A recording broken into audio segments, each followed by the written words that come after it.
Hi, Counselor Fry. Would you like to do a sound check? Would I? Why, it's my pleasure. Sounds great. Good morning. Good morning. Thank you.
proceedings via the city's website or YouTube link, and to follow along on Twitter at Van City Clerk for updates. Any comments on the agenda items can be sent to council using the web form on the website. That link is also available on Twitter at Van City Clerk. Just want to note our longstanding commitment to equity, diversity, and inclusion, including utmost respect for all genders. So just to remind council that when addressing speakers and staff, we'll avoid using gendered honorifics and instead refer to the person by the first and last name, role, or title. And today we have three administrative items, one presentation, 2 communications, and 2 reports, 24 bylaws, 1 administrative motion, 3 council member motions, notice of council member motions, new business inquiries, and other matters. Plan for today is to go until noon, then break for lunch. Then we head in camera from 1 till 3. Then we, if we need to, we can finish this meeting between 3 and 5. Then we have a public hearing at 6 p.m. Just want to take a moment, council, to remember Lillian Howard. It's with great sadness that I announced the passing of Lillian Howard on Saturday, October 30th. At the time of her passing, Lillian had been the co-chair of the Urban Indigenous Peoples Advisory Committee since 2011, so for a decade. She had been reconfirmed as co-chair for 2021 at last week's committee meeting and was prepared to continue her leadership with the trust and affirmation of committee members. Lillian was also a member of the Indigenous Advisory Committee for the Vancouver Police Department. Lillian was proud to be a member of the Moachat and Machalat First Nation and is Nachalnath Kwakalak and of Tlingit ancestry. Lillian dedicated her life to advocacy for Indigenous social and environmental justice, reconciliation, and the inquiry into missing and murdered Indigenous women and girls was very important to her. She was instrumental in the City of Vancouver's work to be a city of reconciliation and walk for reconciliation in 2013 and 2017, as well as the 2017 Gathering of Canoes and the Drum is Calling Festival. For her many contributions, she was awarded the 2018 Award of Excellence for Volunteerism. And these are some examples of what Lillian did in her service to our city, but really what she'll be remembered for is how she worked. She brought a vision of healing and joy to the work of reconciling amongst those of us who call Vancouver home. She was a positive force for change who led from the heart and made a very big difference. So Lillian will be missed, and we are a much better city because of her service. On behalf of the City Council, I would like to extend our condolences to Lillian's family and community, and maybe we can just take a moment and think about Lillian.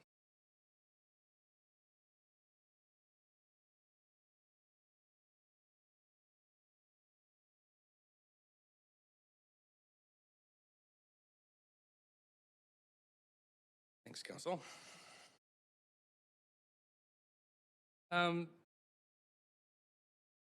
So we have Diwali coming up. I'd like to wish the South Asian communities in Vancouver a very happy Diwali and Bandi Shore Divas on Thursday, November 4th. Diwali is a unifying time celebrated by people across different faiths, including Hindus, Sikhs, Jains, Muslims, and Buddhists here in Vancouver and around the world. This celebration, known as the Festival of Light, celebrates new beginnings with the triumph of good over evil and light over darkness. The City of Vancouver is committed to welcoming people of all backgrounds and ending racial discrimination in all its forms and learning from its roles in past tragedies to forge a common future for all Vancouverites. So on behalf of my council colleagues, I hope that everyone celebrates safely, and we wish you all a happy, safe, and blessed Diwali. Thank you very much, Council. Okay, so we're going to move on to business now. In camera, council is required to meet in camera later this week. The reasons and authority under the Vancouver Charter are listed in the updated agenda. Is someone like to move a motion? So moved. Thank you, Councillor Dejanova. Seconder? I heard Councillor Hardwick. All in favor, yay. Yay. Opposed, nay. Great. Thanks very much. We have 3 minutes to get through. Minutes 1 are the minutes of the public hearing on October 12th. Any corrections to the minutes? And I'll just listen for verbal. Move adoption? Okay, thanks very much. Councillor Dejanova has moved. Seconded, Councillor Dominato. All in favor, yay. Opposed, nay. No nays. Thanks. Those are passed. Minutes 2 are from the public hearing on October 13th. Any corrections?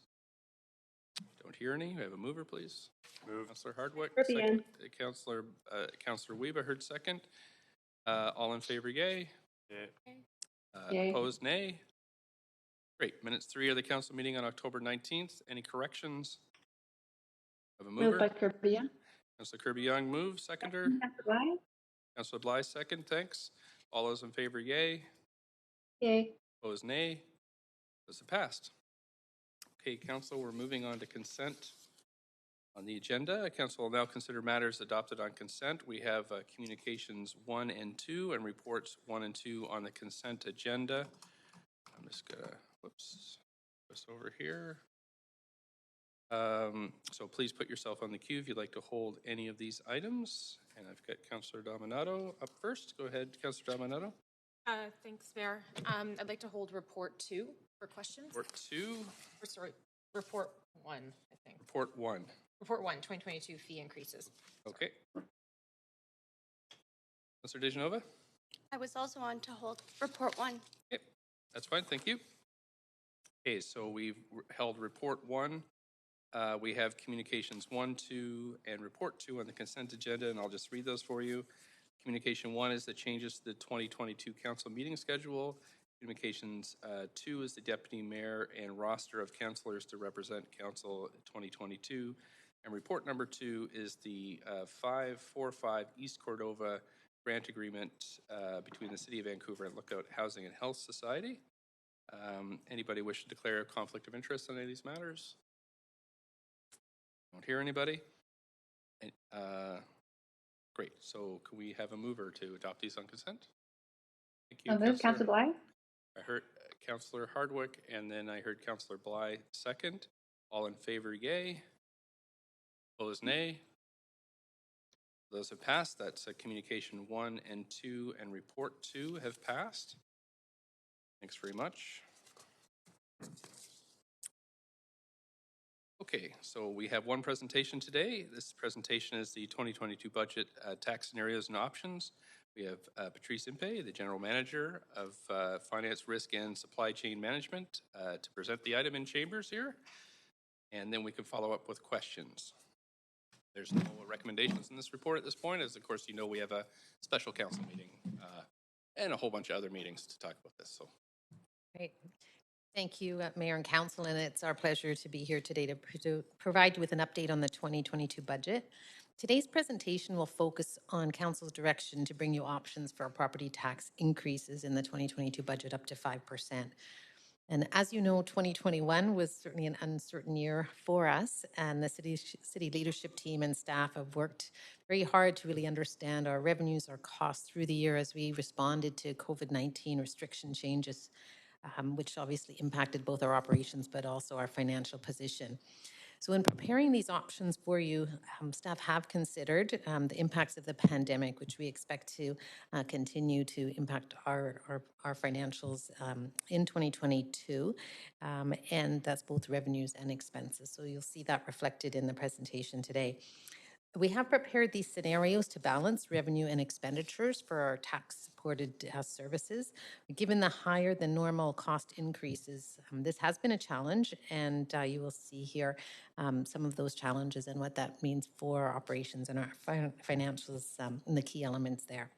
I do want to just note this is really the framing of the tax scenarios and those options, and to provide you with the detail.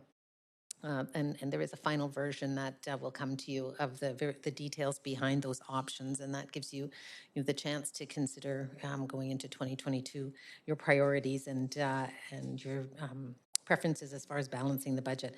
And we're happy to take any questions on this over the next several weeks, but we will be back here on December 1st. And as we usually do, our general managers will present their budgets and the impacts on 2022 of the different scenarios. So you'll have more detail from the management side on December the 1st. But this is really sort of framing this, the scenarios for you. Anyway, I would like to just take a moment to thank Council for your time. We've updated you a number of times on the budget over this year, and we really appreciate your feedback and your interest, and I think that's helped all of us. I also want to thank our city leadership team and our staff who've done a lot of work in helping to prepare these options for you. So I'll pass the presentation over to Colin Knight, our Director of Citywide Financial Planning and Analysis. I'm also here with Sarah Kapoor, who's our Director of Business Unit FP&A, and we've got GMs and other staff online to answer questions.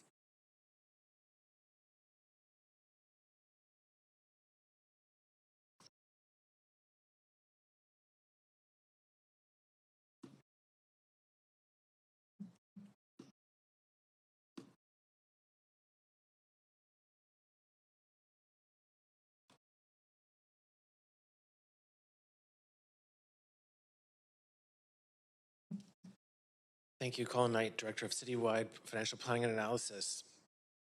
So I'm going to go through a few slides in this presentation just to provide an update on where we are in the budget process, and then details on the property tax scenarios and options that Patrice spoke about. So again, setting the stage that we're at the point in the process where we're sharing draft options for consideration, and the decisions around the budget aren't made until the December presentation and budget vote that will be upcoming. The purpose of this presentation is to respond to Council's direction for staff to provide options around property tax rates of up to 5%, as well as cost savings and efficiencies across the organization to allow those options to be balanced.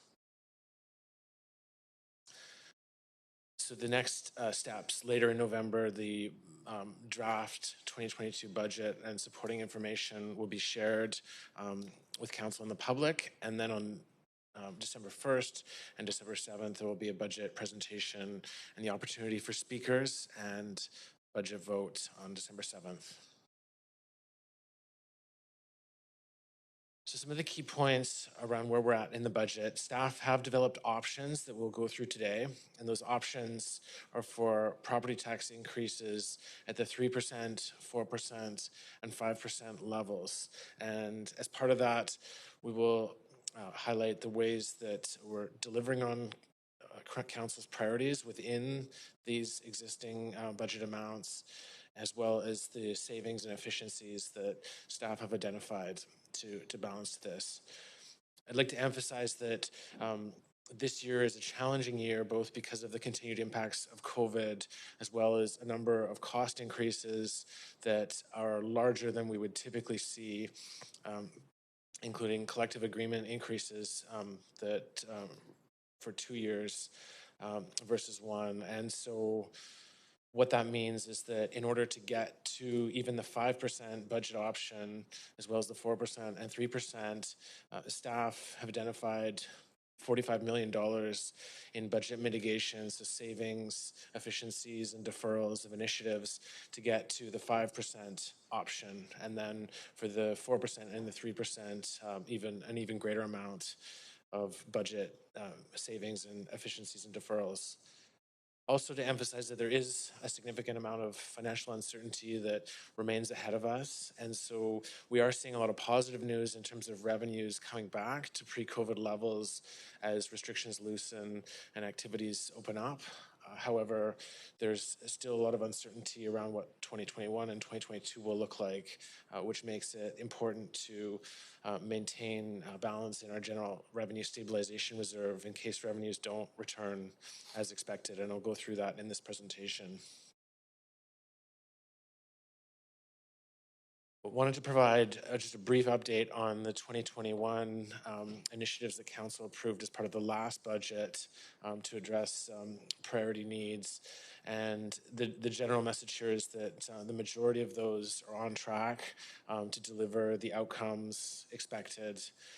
There are some amounts, as indicated here, where the projects will take longer than a year, but will complete as expected, and then some areas where there have been delays, so those will be brought into 2022 for completion. So an update on the General Revenue Stabilization Reserve. As a reminder, we have relied on this reserve to get us through COVID in 2020 and 2021, drawing on this reserve to help offset the significant revenue impacts that we saw on the city's budget. And as a result of that, the balance in the reserve level has dropped from the target of 8 to 16% of our budgeted non-utility revenues down to what we're now expecting is a 4% reserve level by the end of 2021. And so what that means is that we do have a significant amount of work ahead of us to get the reserve back up to the target range of 8 to 16%. However, it is an improvement from earlier projections, which saw reserve levels falling further. And so what this does is it means that we do have a balance in the reserve at 4% to mitigate any unanticipated revenue impacts that continue into 2021 and 2022. Also to note that we have received senior government funding to offset our costs in 2020 and 2021. And so that has helped, meaning that we don't need to draw on the reserve to the extent that we had originally expected. However, the funding that we have received, it doesn't offset the revenue losses that we have experienced. And so it does mean that overall we still are needing to draw on this reserve and we'll need to replenish it in future years. So if we look at the overall draft budget summary, what we see is a growth of revenues of 9%. And what that reflects is a 5% property tax scenario option, increasing revenues, as well as utility fee increases and other fee increases, as will be summarized in the draft budget. As well, what we're seeing is improvements in revenues that were impacted by COVID. So in areas such as parking and recreation revenues are improving. And so those are factors that result in the revenues increasing by 9%. On the expenditure side, we are seeing revenue increases or expenditure increases of 6.4%, which is a combination of those fixed cost expenses that I mentioned that are increasing by more than we would normally see. And the big driver there is collective agreements, where we have 2 years worth of costs that have settled in recent collective agreements. As well as certain areas such as insurance, where we continue to see cost increases well above inflation. We also have, as revenues return, then there are some direct costs of earning those revenues that will also increase in line with the increases in revenues.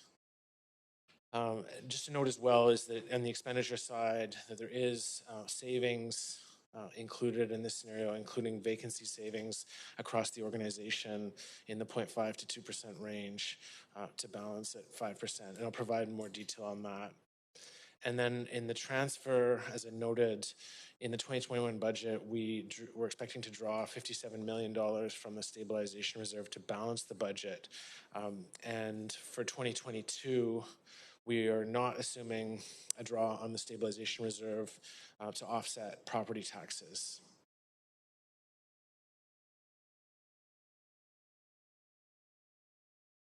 So now to the scenarios. So again, there are 3 scenarios that are included today: a 5%, a 4%, and a 3% scenario. And just to start with the 5% scenario, so this represents a significant effort to identify cost savings and efficiencies to get to this 5% level. And there are service impacts.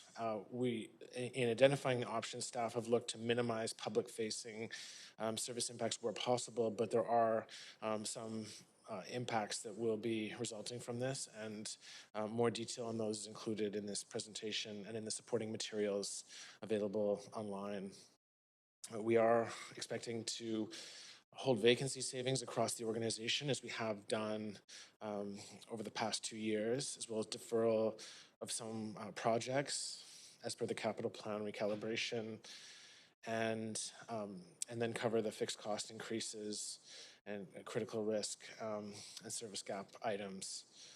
Just to note in the 5% scenario as well that there is $5.5 million that has been set aside in this scenario to fund priority initiatives and/or that could be used to reduce the tax rate, to increase the transfer to the reserve, or support additional capital renewal. Moving on to the 4% scenario. So in this scenario, we have increased the level of expected vacancies across the organization to the 2 to 4% range. And there are some additional service level impacts that are noted in this scenario, including additional reduction of hours, facility closures, and potential layoffs of staff. Moving to the 3% scenario, to get to those level of savings, there are additional layoffs and/or attrition savings included, as well as further reductions in service levels across the organization.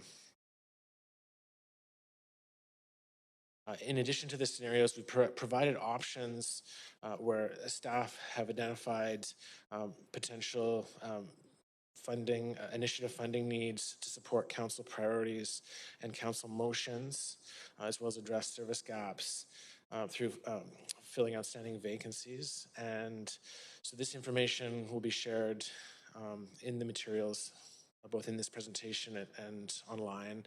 And this is where any of these initiatives could be used in the 5% scenario to for the money that has been set aside that could go to any of the items as noted in this blue right-hand column within the 5% option.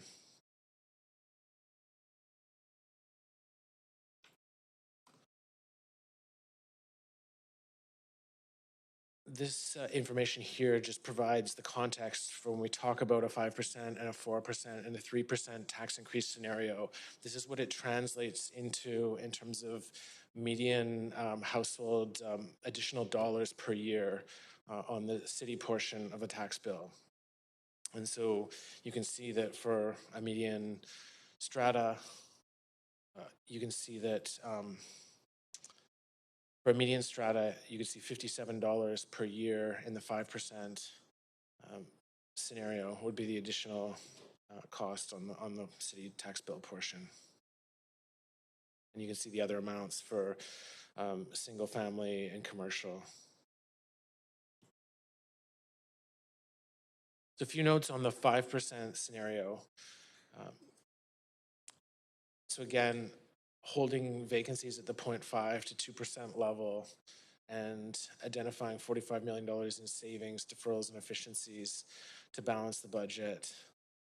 There are some public-facing service impacts included in this scenario, such as reduced library hours.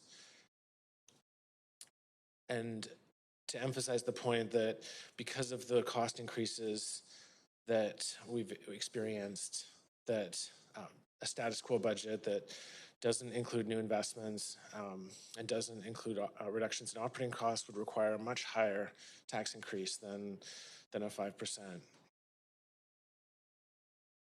A note on the revenues is you can see that that we are generally expecting revenues to be back to 2020 budget levels, consistent with what we've observed recently, as well as projected economic growth over the coming year. However, there are risks that remain because we don't know how the path of the pandemic will progress next year, as well as there are some areas such as casino, gaming revenues, and license fees that will take longer to return to normal pre-COVID levels. Then on the $5.5 million of funding that is available, of which $4.5 million is one-time and $1 million is ongoing. Again, there's information provided on different options on how this funding could be used.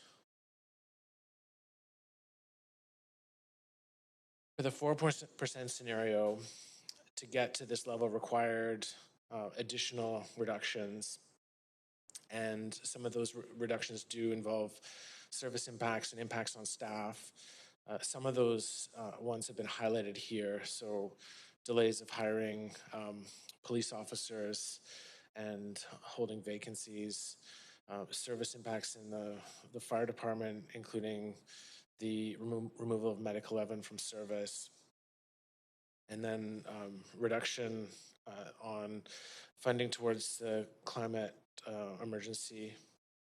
And in parks and recreation, the reduction of staffing would reduce maintenance and response to complaints as examples. And then further reduction in library hours. And there are additional details on the materials that provide some of the service impacts in other areas not listed here. For the 3% scenario, there would be further reductions to services and grants, and this scenario would involve layoffs in certain areas. And some of the examples that are highlighted include in policing and fire, as you can see, and just it essentially increases the service impacts than from those that were seen in the 4% scenario.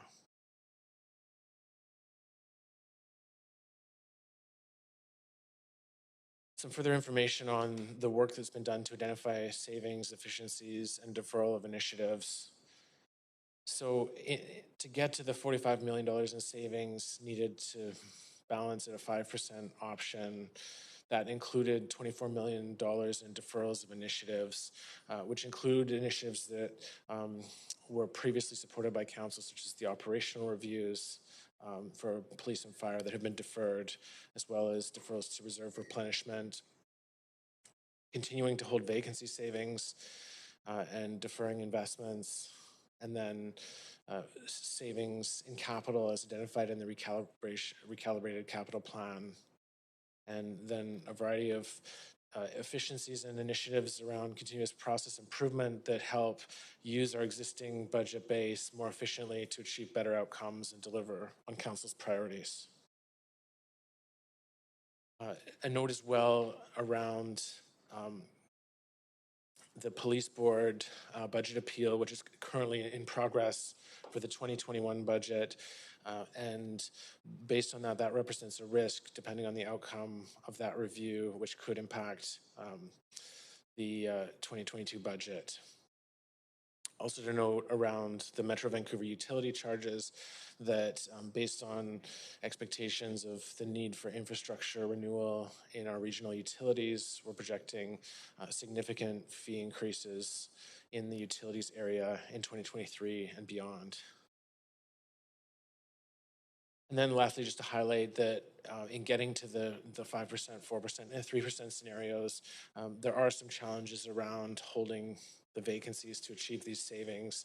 The longer the time passes, the more these become challenges, which include increase in backlog and then concerns around health and well-being and revenue assurance issues, and the potential for layoffs in the 4% and 3% scenarios.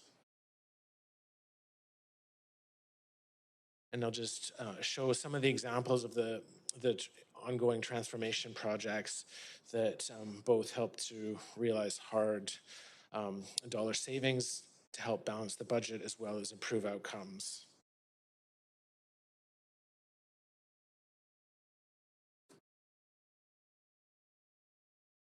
And just highlighting, for example, some of the items here around LED projects and parking meters that have increased efficiency and resulted in savings to the budget, which are included in these scenarios.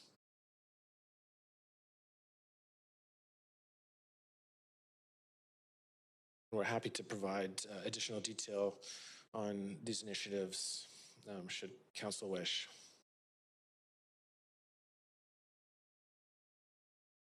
So the last few slides just want to highlight that there is significant detail in the supporting Excel spreadsheet that is available online and to support this presentation.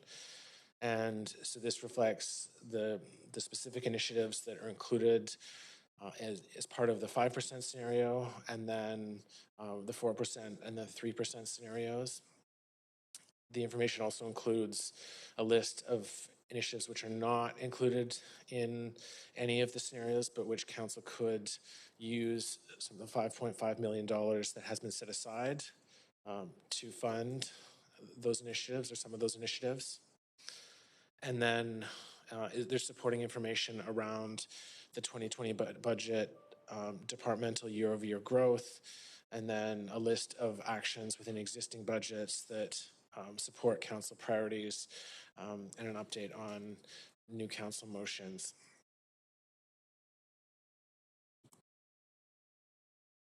And you can see just some of the details around with each of those spreadsheet tabs, the information that is included.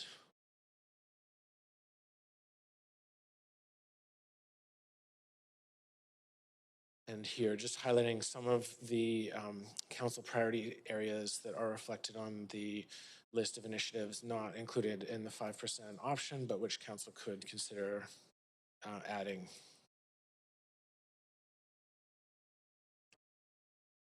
Lastly, in terms of next steps, so we'll be sharing additional information with council over the coming weeks and can respond to any questions.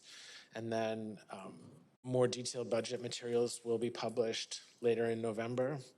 And then on December 1st, we'll present the budget. As Patrice noted, general managers will present additional detail regarding their respective areas. And then on December 7th, the budget vote is scheduled. And so that concludes the presentation, and happy at this time to take any questions that council has. Thanks so much for your presentation. We do have a number of councillors on the list for questions. Councillors up to 5 minutes for questions, and we have Councillor Kirby-Yung first. Please go ahead. Yeah, thanks, Mayor, and thanks for the presentation, Colin. Got a few questions, and I want to start off with the assumptions around first responders, specifically for fire and police in the 3 scenarios presented. And I wonder if you can speak a bit more to where, for example, the 5% scenario leaves both of those services with respect to the dark horse for fire and the police operational review that were conducted in the 3-year, for example, increase in members that was committed previously by councils. And the second part of that question is the proposed vacancies or reductions in hiring for police officers or for firefighters. How was that applied, and what percentage of each force or each membership does that represent? So happy to take that question, Councillor.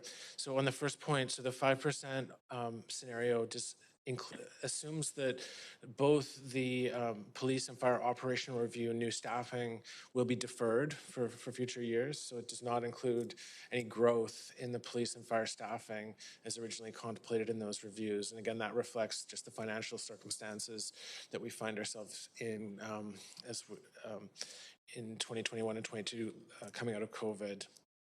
And then on the second part of the question around the how those numbers were arrived at, so for the public safety areas, those represent the 0.5%, so the lower end of the vacancy assumption. So that would be 0.5% of staff assumed to be vacant, in addition to in the case of police, any vacancies that continue as part from the 2021 budget pending the outcome of the provincial review.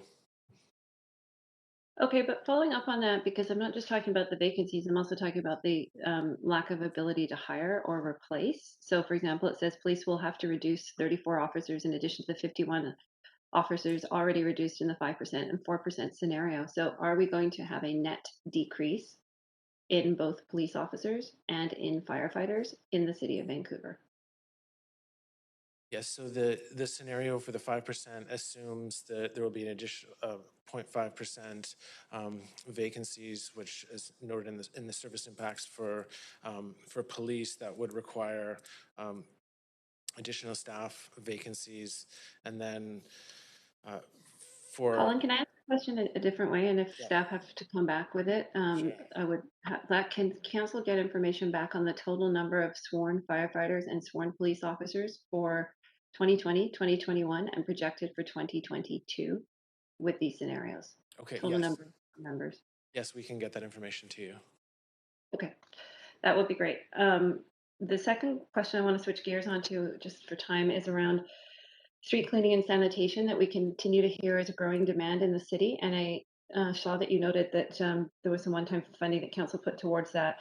But this is a core service and to me a growing and an ongoing need. Can you speak to what the level of resourcing for street cleaning and sanitation is in the proposed scenarios without any incremental funds? Is it comparable to last year? Is there an increase because we're seeing increased demand in that area? What does that look like? Yeah, so in the 5% option, the one-time funding that council approved last year to support street cleaning does not continue in the 5% scenario. However, it has been listed as an option for council to use the dollars that have been set aside, and that could be prioritized to support continuing the street cleaning at the current level by continuing that one-time funding for another year or increasing the level. So that is an So the option. current scenario, so put another way, just for clarity, the three scenarios you presented, like the 5%, for example, represents a decrease in cleaning levels over 2021, correct? That's correct. Okay, other question. I had asked a simple question. When you show the chart, you show the additional dollars per household that each potential scenario represents, as to whether or not we could see, so that council can consider the true affordability it's impacting our citizens, also the utility increases alongside that, and staff had conveyed that yes, that would be possible. I don't see that in the chart. Can you speak to what the utility increase look like, and can we get an updated chart that shows utilities as well as property tax increases? Yes, we can get that information to you. Okay, and can you comment in general what percentages people are looking at for utilities? For utilities, I can get those numbers. I think just give me a moment. So the blended is 6.8% overall, but really that's like the sewer rate is higher.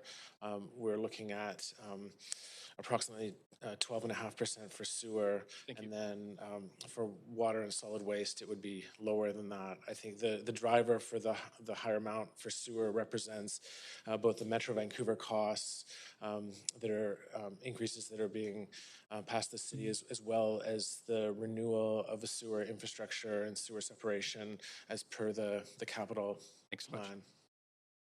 Thank you. I'm over time. Thanks, Colin. Councillor Weep? Yeah, thanks a lot for the report. There's a lot of information here, and I appreciate that. My first question is, we have a significant increase in revenues, and you talked about that money is going towards mostly fixed salary costs. Can you talk about how much of that 144 is going towards salary and where else that money is going to? Yeah, we can provide some additional detail on the breakdown of the fixed cost increases, including the salary costs. In general, when we look at the revenue increases, that would be, again, going to the salary costs would be a large amount, and we'll get the specific number for you.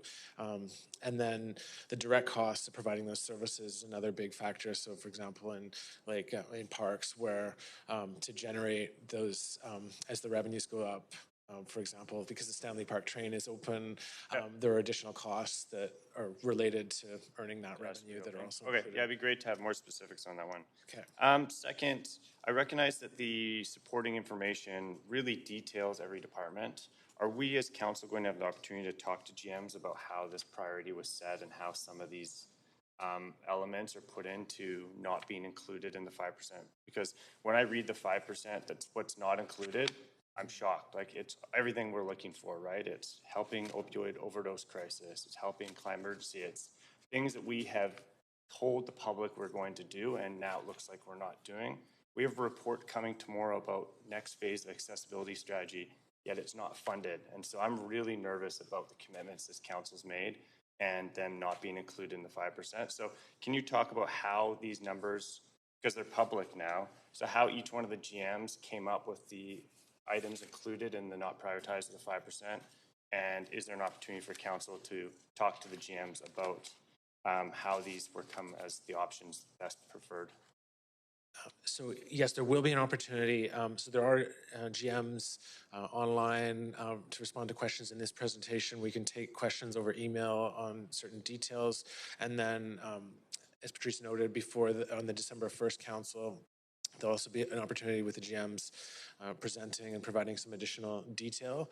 I think I wanted to emphasize again that there is the funding set aside in the 5% scenario that could be used to prioritize and include some of those key items, such as the ones you mentioned, that are represented on the list of items that could be added to the 5%. And so again, we can provide additional information on those. I guess for me, the priority setting is really important because some of these, to me, would be non-touchables. I mean, we voted last year, added money for the Auditor General Office, and here it's seen that we won't increase that, right? We did money for community policing centers, and here it's saying we aren't going to move forward with that. Park safety, rangers, right? Like the amount of stuff in here that I think the public is waiting for, murdered and missing Indigenous women's, like we did so much work in planning, and a lot of this is the execution and delivery on equity. And so it would be great to know what stuff we weren't able to touch in the 5% and then what got included in here and what was that process, because this list is things that I know the public wants and they tell us every day. So it'd be really interesting to know that kind of specifics from the general managers. So I don't know if there's general managers on the call that want to speak, but like when I look at these, Park Board just approved park rangers and it talks about climate emergency at parks. Those are really big priorities for the city and they're not included in this. So I don't know how to best ask that question, but it's a big shock to me on what's in this list and what we've got as council priorities. Maybe I can chip in on that as well. Excuse me, Councillor. I think we appreciate the priorities that this council has articulated. I think what we've identified here is a scenario that attempts to minimize reductions to existing service levels. We recognize that council is looking to make a whole number of new investments, and I think the challenge for us is we could reallocate funds within the budget, but I think what you need to start looking at then is that 4% scenario is where the funding reductions are going to come in other areas to pay for that. I'm looking at the 5% and going, there's almost everything on this list I want to add it to it. So when I look at this list, I mean, we are in a crisis and some of these things are directly delivered that we've made promises to the committees. And we've had years of work constantly, right, on murder and missing women, saying we will fund that when it's ready. And then in here it says we won't. And that's my concern. So I think, Councillor, again, we're constrained in this scenario by a 5% tax increase. So again, given that envelope plus what we're looking to do at this point, we have not had direction from council around undertaking significant service reductions in other service areas to pay for those priorities. So right now we've identified a window or an envelope of $5.5 million. To go beyond that would require either a higher tax increase or further service cuts in other areas. I think that's the scenario we're presenting to you. We appreciate the difficulty with this, that there are a whole number of investments that this council is looking to make that are not in that 5% scenario. We're just working with the parameters that we've been given. Okay, thank you. Looks like time's up. Thanks. Councillor Carr. Thanks, Mayor. And I just want to say that the comments made by Councillor Kirby-Yung, especially looking for that extra information, and by Councillor Wiebe, I'm in alignment with them and the concerns that they've raised. So I really want to know what the impact, if you've assessed the impact on holding vacancies on staff morale and health, and if any particular departments are being affected more than others. Yeah, I think so. Across the board, we have applied vacancies, and really that is based on just given the magnitude of savings that are required to get to the scenario, we had to look across all areas of the organization. And I think so that does create the challenges that were noted on the slide around impacts to staff and what is part of the 4% and the 3% option. Again, that's what we've noted, that there's the potential for layoffs in those options, and that reflects just the work that we do on an ongoing basis, looking across the organization to make sure that those impacts are balanced to the extent we can and not disproportionately falling on specific areas of the organization. But it is a challenge just given the impacts, and something that we would, if we were to look at those scenarios, have to continue to monitor and manage. Yeah, and perhaps the city manager can take that into consideration. I am, I think the cuts are 0.5% to 2%, the range. So in a smaller department, that can have a much bigger impact. I am interested in receiving information about what those impacts are department by department in terms of, say, staff health, morale, given that they've just come through 2 years of responding to COVID. Certainly, yeah, we can follow up on that, Councillor. What I would say is we are doing our best with this to try and protect first response services, so police and fire. Given the magnitude of the costs of those services as a proportion of our overall budget, it means much more significant pressures on other departments. Obviously, police and fire are dealing with a lot of pressures that come from serving the public front line, but we have lots of other departments that do the same thing as well. Yeah. So I think our challenge, our collective challenge here is given, again, the proportion of our budget goes to public safety. By trying to protect those areas, we increase a lot of pressure on other areas, but take the question and we can certainly. Right. Yeah, no problem. Public safety and the police and fire information that's being sought is incredibly important to me. But also important are ACCS, library services. I mean, the kinds of services that are really offering respite for all the citizens in this city, especially during a time of COVID and changing climate. You talked about impact on the climate emergency actions, and we've got COP26 going on, and I think every government is being asked to look at increasing their budgets in order to bring down greenhouse gas emissions and provide resilience in the face of what is now accelerating climate change. So at what point do we have a discussion around that, or is that coming, should that come from council, or how do we deal with responding to the emergencies?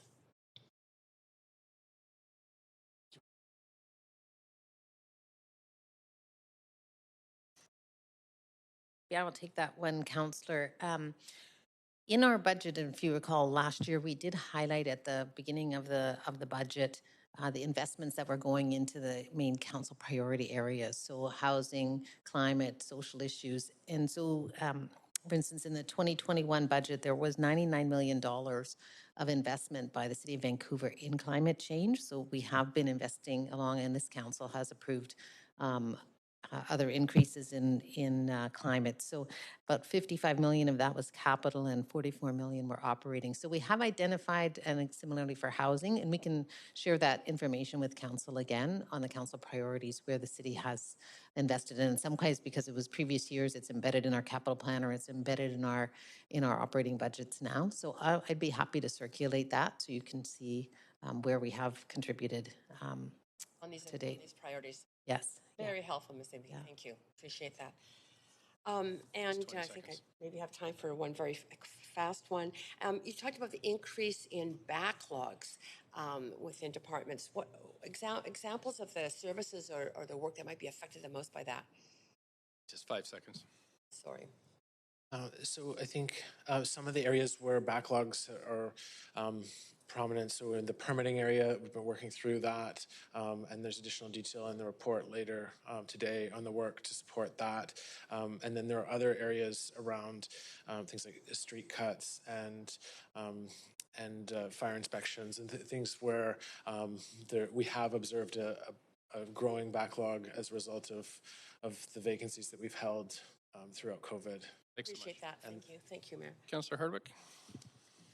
Before I start with my questions, I'd like to move for a second round of questions. Sure. You have a seconder for that? I heard Councillor DeGenova. All in favor, yay. Yay. Yay. Opposed, nay.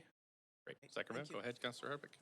Some of these questions I posed previously in our staff council briefing, and hopefully there's been some answers since.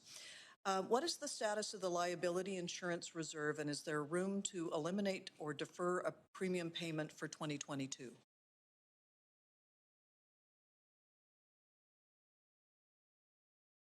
We're still in the process of reviewing it, and we will get that information to you subsequent to this presentation. Similarly, what is the status of the fleet account? Has a review been completed, and what does it say? Is there a surplus that could be transferred back to the operating budget? And can the life of the fleet be extended to reduce equipment rates?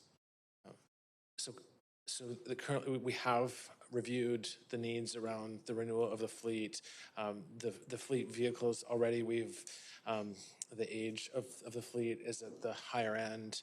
And so what we need to do is actually there's pressure to increase the amount that we're transferring to the plan account over time to ensure that there is adequate renewal of vehicles. If we reduce the transfer that is contemplated in the budget, that short-term savings would result in higher costs in the future, both in the need to transfer funding to the plan account reserve in the future, as well as higher maintenance costs associated with vehicles that are past their ideal lifespan. And we can provide additional details to support this following this presentation. I'd appreciate that because that seems like something that could be extended out. Are there new operating costs that can be deferred by delaying the operation of new facilities coming on stream in 2022? So there, in the 5% scenario option, there are operating impacts of capital that are supporting facilities that are coming online, and we can, as part of the material, share that with you, those options. I think the recommendation would be that where we've looked at them, we've reduced them wherever possible, but the levels that we've continued would be things like when a facility is open, then like to maintain at least a minimal level of maintenance on those facilities. So we'll provide some more detail on that. Very good, thank you. And then are there one-time projects in the budget that can be canceled or delayed for a year to save operating costs? Yes. Yes, so that was the exercise that we've gone through to identify deferrals of projects, both on the operating and capital. If you review the list of the 5% scenario, it provides some details on projects where we've done that, where we've looked at can this be delayed or deferred into future years. One of the key things that we've done with this council is to approve an auditor general or an inaugural auditor general. Is that included in the 5%?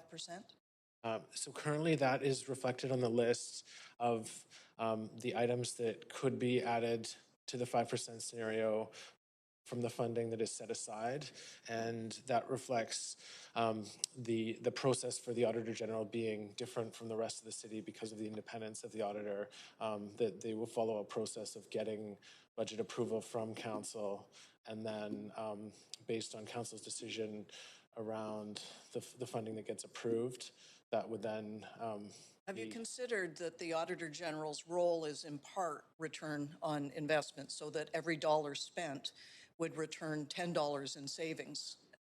Have you taken that into consideration in your prioritization and not including it in the 5%? So in the earlier report on the Auditor General, there had been a recommendation not to factor in anticipated savings of the office to help fund the office based on independence of the auditor's office. And so we would, to be consistent with that, we have not anticipated savings and built those into the... Well, it wouldn't be because we haven't crewed up and got the office operating yet, but to nip it in the bud, so to speak, would compromise future savings for the city, would it not? Yeah, and to be clear, the intent in having it on the placeholder list was, again, to reflect that council needs to go through that step of reviewing the auditor's budget and then deciding on the amount. And there has been funding set aside in the 5% scenario that could be used to support the amount that council determines. I'm out of time. I'm mindful of that, but we have a second. Yeah, thank you. Councillor Bly. Thanks very much.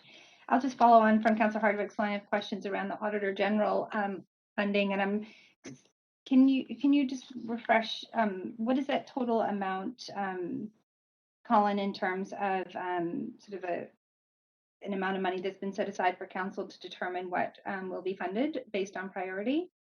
What's the total amount? The total amount is $5.5 million. And then can you remind me what is the total amount that would be required to fully fund the Auditor General as Council voted on, obviously, I think maybe 2 years ago? What was that total amount that would be required to adequately fund that office this year or in 2022? So in the supporting materials, we have included a placeholder for the Office of the Auditor General at 1.2 million in incremental funding. That's in addition to the 400,000 that was approved by Council last year. So that would bring the total to 1.6 million. Again, there is the process that a step that needs to happen in terms of the auditor presenting his budget to council and getting that approved. So the 1.2 million is not the final amount, and that would be determined by the work that the auditor is doing and over the coming weeks in advance of presenting that budget to council. So once that presentation does occur, then we would adjust that amount based on what council directs.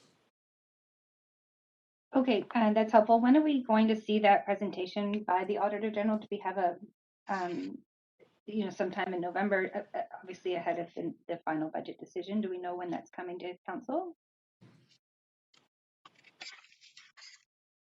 Hi, Councillor Paul Mocher here, City Manager. Actually, I don't. Again, the Auditor General's process is entirely separate from the process. Oh, no, I totally understand, but I imagine we'd have to allow for time on the agenda. So just from a scheduling perspective, if we have an idea. We can certainly follow up with the Auditor General to confirm what his timing is. That would be great. Important. Okay, so just switching gears, and I just want to start. I just want to preface this question with seeing communication going out to our city staff this morning. I think staff have done a very good job at being sensitive to the financial pressures and in this budget and the impact on staff. So I just want to preface my question with that comment.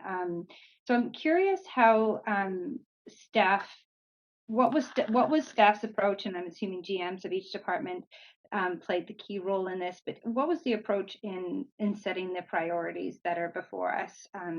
To Councillor Wieb's point, there was some that didn't make the list, the cut, so to speak, in the 5%, and those that did. What was the approach that staff took to prioritize? Councillor, maybe I will add a little bit. So we've gone through some exercises over the past year as our revenues were impacted by COVID, and looking at all of our work, the core work that we're day-to-day operations, as well as the project work. And each GM looked at what options there were in their organization to look at revenue increases, productivity savings, deferring projects, et cetera. And so each group did quite a bit of work to really understand the details of their operations. And that's sort of what you're seeing reflected here. And as the city manager mentioned, within the parameters we have of that tax increase, and not using our reserves this year to balance, those are the trade-offs that are reflected here. So what you'll see is the items in the +5. A lot of them are, as Councillor Wiebe said, projects that we've started working on, but just given the capacity to be able to do all of the work in 2022, it's just not possible with the staff that we have.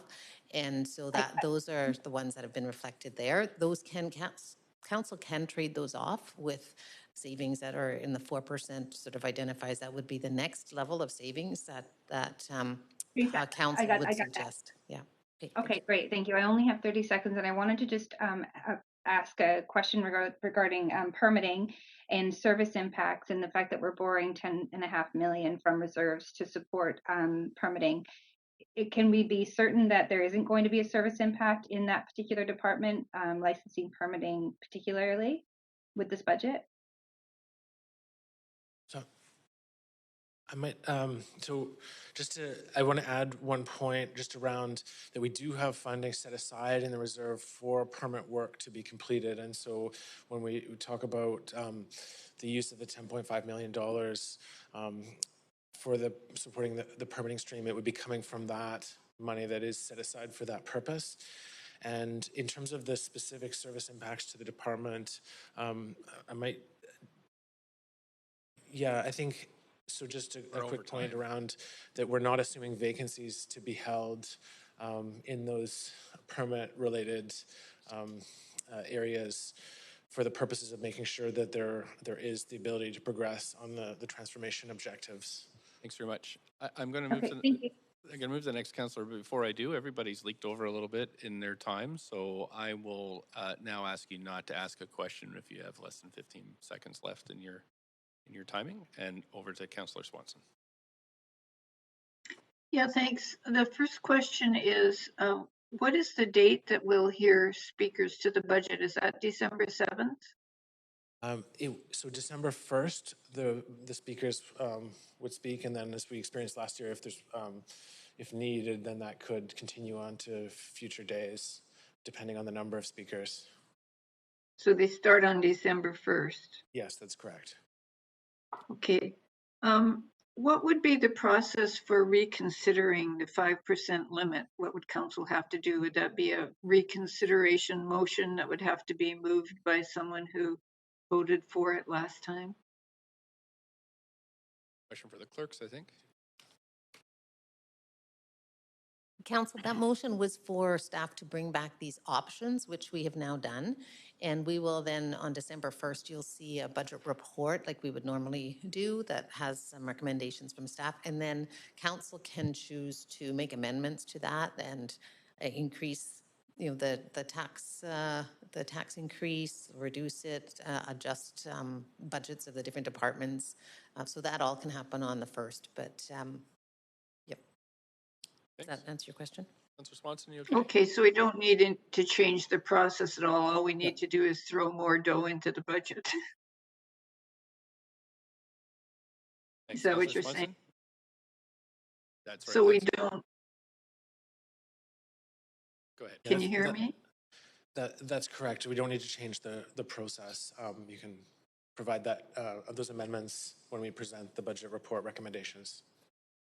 Okay, so my last question is about the upcoming agenda item on permit fees and taking 10 million out of reserves for them. I hear you just said, Colin, that was already reserved for that. But if we instead, isn't that whole permitting process supposed to be self-financing? If we raise the fees enough so that it would be self-financing, could we use that 10 million for some of the things that we've been talking about that we're pretty horrified that are being cut, like library hours? So the approach, as you've noted, is for the permits to have cost recovery. And in the current budget, we're not assuming any property tax to be funding the permits. And so essentially the two decisions are separate around with the permit costs to cover those fee increases. That would be covering permit fees and program costs versus the items such as the community center hours, library hours, that would be in the tax funded portion of the budget, and so would need to come from either the money that's set aside or through tax increases or adjustments from other tax funded areas. Wait, I'm not understanding here. If permits are supposed to be self-funding, why are we rating reserves to fund them? Yeah, so in terms of the process, is because with permit work, sometimes it spans multiple years. It's been our practice where we, as the revenues come in, some of that supports current costs and some of that is set aside in the reserve for future to complete work that is going to take longer than a few years. And so that's the amount that we've set aside dollars for that, and that's where we would be taking the dollars from. And then the transformation work is noted in the report, including the amounts for improvements in productivity and efficiency. Those initiatives would continue to progress with the objective of improving outcomes and reducing the need to increase fees in future years. So the money that's in the reserve has already been paid in by the people who pay permit fees. That's what you're saying? Yes, that's correct. Okay, thank you. That's it. Thank you. Councillor Boyle. Thanks so much. A number of my questions were asked. So I'll start with In the 5% scenario, you mentioned reductions in library hours or services. Can you give us a sense of what that would look like, or is it up to the library board? Is it fewer branches open on Sundays? Is it a closure of branches? What might that look like in the 5% scenario? Yes, so that is at the discretion of the library board, but we have in the supporting information included an indication of what that might look like in the 5% scenario, and that's in the more detailed information, which provides what that looks like across the library. And so let me just, we'll be able to get that information to you, but it is in the detail. Okay, great. Thank you. Related to that, in the 3 and 4% scenario, can you give us a bit more detail or point to where we'd find it in terms of what those additional service reductions would look like and who is most likely to feel them in terms of residents across the city? So in the supporting information in both the 3% and the 4% scenario, there is detail that goes department by department and provides information around what the service impacts would be associated with the reduction. It is across the organization. There isn't kind of any area that is without some degree of service impacts, and that would help indicate what that might mean to various groups and users of those services. Okay, and we don't have a mechanism for breaking down by demographic or by neighborhood who would be most impacted by those service cuts. They're intended to be spread across the city. Yeah, they are intended to be spread across the city to minimize the significant service impacts in any one given area. There is some detail that does help indicate, like if it's a specific facility that would be impacted in terms of hours reductions or closures, that where we can, we have like provided that detail and listed it. And then in other areas, it would be more general, so more broad. Okay. I will dig into those details more. My last question is, in our past budgets, we have heard some discussion from council and from the public of sort of, there must be other savings somewhere. So I'm hoping to get some clarity from staff if council doesn't like, for instance, the reductions proposed in the 5% scenario. My understanding is either we increase it above 5% or we find other trade-offs. But I guess the question I'm hoping to clarify is, like, are there other options that aren't here? We hear sort of there must be some money elsewhere, belt tightening, et cetera. Is there another option besides we, as Councillor Swanson said, add more dough in, or we trade off the options that you've given us?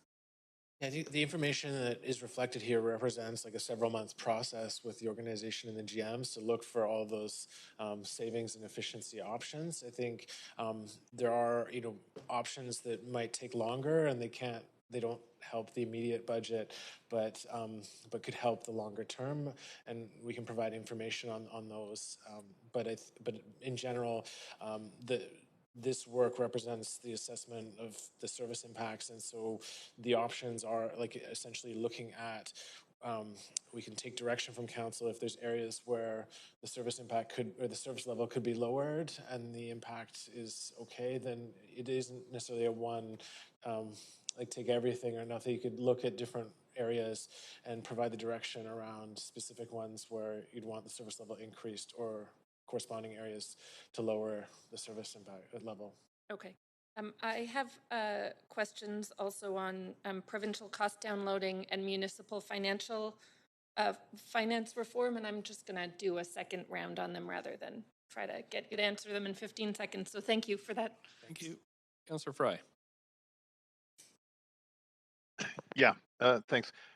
Just riffing off some of Councillor Boyle's questions from just now around specifically library cuts, and also noting there's an item in here for cutting a youth worker at Britannia.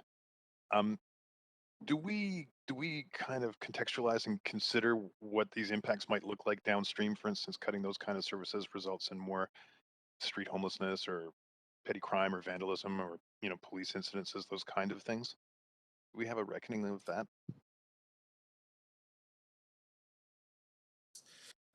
So that is a part of the consideration when we're doing the work with the GMs to prioritize, is to look at the potential impacts on different impacted groups and overall what that might mean to other service areas. I think, again, this represents like the tough trade-offs that we have to make, where to get to the 5%, 4%, and 3% options, we needed to make some tough decisions. And then this represents the staff and GM's assessment of where we can, to the extent possible, preserve our existing services. But in some areas, it is necessary to make some trade-offs. So I guess process-wise, you're going to each GM and saying, we need you to cut X amount of dollars, you figure it out and come back with a report, but we're not sort of breaking it down across departments to see, well, if that cut over there is going to put more stress on police services, for instance. We don't take that approach. Councillor, maybe I can add to that. We have reviewed all of these across the organization, all of the general managers, so they had that opportunity to provide that feedback, and some of the items had been adjusted based on the feedback of their peers. So we have looked at it at a citywide level as well. Okay. I'll move on, I guess. On the engineering and the 5% scenarios, I'm noting on line 41, talking about the sidewalk patios.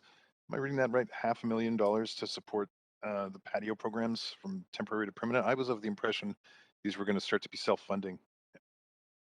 And to clarify, so those are funded through revenues. The way that they appear in our supporting information is you see the increased costs and the increased revenues as separate line items, but it's consistent with the report that Council approved recently, which has the revenues from that program funding the costs, and we can provide clarification if that's helpful. Okay. So it will be self-funding, is what you're saying? Yes. Basically. Yeah. Okay. Thank you. Just and further down on that same spreadsheet on the engineering, noting the increase in residential permit parking by 10%. To bring us savings of $150,000. Given the way the vote went on the citywide permit parking just recently, are there any considerations about how we might expand permit parking elsewhere in the city? Are we giving an equity kind of fairness lens? Are we disproportionately impacting one set of population rather than spreading it across the city? For that question, I might ask if Lon LeClaire, or the General Manager of Engineering, or a member of his team is able to speak to that. Good morning, Mayor and Council. Lon LeClaire, General Manager of Engineering Services. The proposal that we have in there is a 10% increase in permit parking. We did that last year, and we didn't really receive any pushback against it. For most residents, that results in $4 or $5 increase per year. The discussion that happened with respect to the citywide parking permit, for a lot of our neighborhoods, which are actually just on the border of supporting it, because generally we implement permit parking in neighborhoods that want it and actually see a problem that permit parking solves. It did generate a lot of debate amongst those neighborhoods. It's possible those neighborhoods will actually flip and start to support permit parking where they're seeing problems now. We already heard that through our consultation. So, but there's no plans to expand the scope of permit parking? Well, again, the permit parking, we survey residents and we seek a majority support. So we don't proactively go into neighborhoods and implement permit parking we don't drive that. We actually allow residents to kind of self-nominate and say, we're having a parking problem. We would like to bring in a resident-only parking permit system. Okay. Thanks. I guess, and I should check my time because I'm not even sure where I'm at. Thanks. Oh, sorry. Thanks. Councillor Dominato. Thanks, Mayor. Yeah, a couple of questions. Could staff confirm for me what staff are recommending in terms of an allocation to reserves this year to help replenish reserves? So we are not recommending a replenishment of reserves this year in the 5% option, and that was just based on the financial realities of 2022. But we would need to have a plan on a multi-year basis once things improve to do that replenishment in future years. Thank you. And in your estimation, how many years do you think it will take to replenish reserves to that sort of ideal window of between 8 to 16% of the operating budget? Yeah, so we would be looking at needing another $50 to $150 million to get to that 8 to 16% level. And so clearly, given those amounts, it would take a number of years. And it really just depends on to what extent we replenish and how fast revenues and continue to grow. But we would contemplate it taking a number of years, like 4 to 5 was the scenario we were looking at. Okay, thank you. And then I want to go back to pay-as-you-go financing.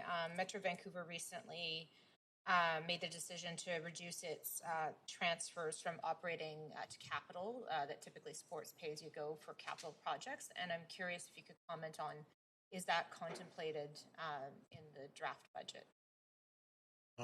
So when we looked at our rates around the utilities, we are looking at balancing with the current pressure in terms of what everyone's feeling around financial pressures with the need for significant infrastructure renewal for years into the future. And so the rates that are proposed in the draft budget are based on achieving that balance in order to satisfy both. And so what that represents is, for example, in the water utility, where there's an ability to have a lower rate because there's less pressure in the future on infrastructure, whereas the sewer, which is known to have some significant pressures into the future, has a higher rate, just to make sure that it's achieving that balance. Right. No, I appreciate that. I think my point is, though, is around we're transferring, I just can't remember from past budgets, millions of dollars from operating to capital to serve, do pay-as-you-go financing as opposed to debenture borrowing. Are we considering reducing those transfers? And it would mean financing infrastructure differently, but I'm just curious. And sorry, I just want to be clear on my question because I'm not sure I was clear the first time. Yes, thanks, Councillor. And that's probably a discussion that we can have as we bring the capital plan forward to Council, which needs to be approved by this Council by July of next year. So we'll be bringing more information to you early in the year. And in that is part of that is understanding our proper debt structure. And we try to balance a number of different things, the rate, but also the level of debt that we carry and our ability to service that debt over the years. Yeah. That's helpful. Thank you. And then I note in the spreadsheet that talks about priorities that are not included in the 5% tax rate. There's one-time expenditures and ongoing expenditures. Could you just elaborate? If they're one-time expenditures, are we talking this is likely contracts and contractors, and ongoing, these are funding FTEs and benefits? Is that how I should read that? If it's Yeah, I think so. In general, like a one-time expense would be some time-limited project or initiative, whereas like ongoing initiatives that continue on and would be in the ongoing category. And in general, like regular staffing would be in the ongoing category. And as noted, Council has the options to adjust that. But what we want to make sure is that we're not using one-time funding to fund ongoing things, because that just means that next year there's more pressure to balance the budget. I want to squeeze one more question in, and it's the page that talks about Council priorities in our deck here. And I know it doesn't reference the key priority, which we defined as a council, is to deliver quality core services that meet residents' needs. And I know that's sort of our overarching and fundamental. Is that just, can we have that reflected in that table? It's on slide tab 3 of the Excel spreadsheet. Yeah. Because you've got quantified all the other pieces around housing, the local economy, around climate. But I don't, is it possible to have that added in so we can see that quantified? Yeah, we can add that in. Okay. Thank you. Great. Thank you. Councillor Dejanova? Thanks so much. I probably will take my second round as well. But to start, just back to Councillor Hardwick's question, I'm wondering if you could tell me what is the surplus that we would have from the 2021 budget where the one-time fee or the one-time increase in our budget to accommodate veterans parking, which apparently we've understood now that there wasn't a cost as great associated to that. Where does that surplus currently sit? So what we have done is across our parking revenues, looked at all the different factors that impact next year, and that includes what's happening with COVID, and parking had fallen significantly because of COVID, and then we're seeing it increase. And so when we build the budget for next year, we factored in those planned increases to parking, and then of course all those other impacts like. I understand. I'm so sorry I have limited time, but I'm just wondering, where's that surplus, the money that was actually set aside for this one-time council, as we called them, wants? Where is this money, and could it be put towards the Auditor General's office in the next budget? So yeah, I think I understand. So what in 2021, as revenues improved from what we originally assumed in the budget, we report on that quarterly to provide an update on our forecast. And we did, in our last update, provide an update that we had seen an improvement in revenues of $11 million from the planned budgeted levels. And a portion of that was related to parking revenue improvements. And with that forecast, we have put that into the reserve, which we have identified, again, the need to maintain that 4% reserve level as a cushion against risks for future revenues, but certainly. But revenues are revenues, and this is money that was set aside to be allocated. So this wasn't about revenue. This was money that we had set aside in the 2021 budget to be spent. This wasn't a specific revenue. And I've gone back to the quarterly closeout to look, and I can't see anything specific to veterans parking. So I'm just wondering, where is that money, and is it currently something the council could allocate elsewhere? Yeah. So it was a one-time revenue, a one-time anticipated revenue loss, and to the extent that that revenues have improved, then again, that is surplus that is to be transferred to reserve, and we can provide that detail to you to show you where it appears. But it's right now it's assumed to be transferred to reserve, and council can provide direction as to how you'd like to use it. Thank you, and I'm just trying to make sure that we're identifying revenues as revenues, and also looking at what was allocated in the budget as a surplus, understanding that they might be put in the same category. Sorry to put you on the hot seat or hot stand. I have to go through these quite quickly because I have a lot of them. In defining core services, our Vancouver Charter sets out specific direction as to what council must adhere to. And they include law and order in the city, and providing specific service for that. It also talks about what we can charge fees for, but also the province, in looking at our mandate as a municipal local government and what we do. When has staff most recently gone through and compared the charter and the core services that the province and the federal government expect us to provide as a municipality, also looking at other municipalities in the region and what they consider their core services to be, and moved forward to say these are what our core services should be, and this is what our mandate as a local government is from a legal perspective? When's the last time we've undertaken that work at the City of Vancouver?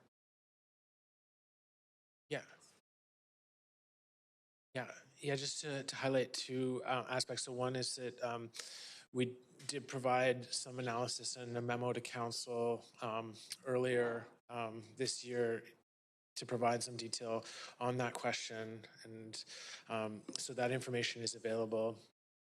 And then in addition, we will be reporting back on the downloading and the various areas of the city budget that have been impacted by I'll go back on the queue, but is that information and memo available to the public prior to our December 7th vote?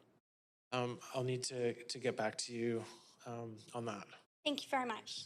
Thank you. Right under 5. Thanks so much. I guess we're on to our second round of questions. So I've got Councillor Hardwick. Thanks. So last time we had a 5% increase, but it would have been 12% had we not drawn down $57 million in reserves. It's important, I think, to keep that in mind going forward. Of the 57 million that in reserves that we drew down on, how much did we actually spend? How much did we use the whole 57 million, or what was the net amount? So we won't know the final number until the end of this year in terms of how much we actually draw. Our most recent forecast is that we wouldn't need to draw the full 57. The most recent update was an improvement of $11 million. So that would mean drawing 46 million instead of 57 from the reserve. Well, that's good. something to be positive about. I'm going to completely change my tack here and talk a little bit, riffing off of Councillor Dominato's conversation about essential services.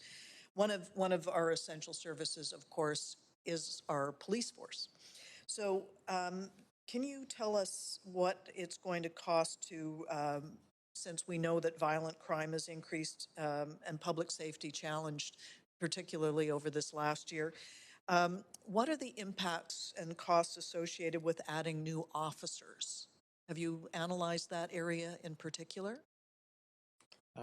So as part of the budget process, we have looked at the costs associated with the operational review staffing for police and fire.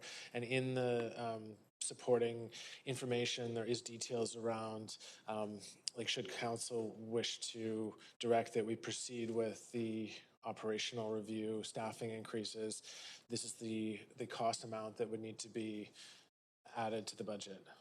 So we have taken into consideration, or you have to this point, the potential impact of the increased crime rates on the police budget, because that's something that I think the public are very concerned about.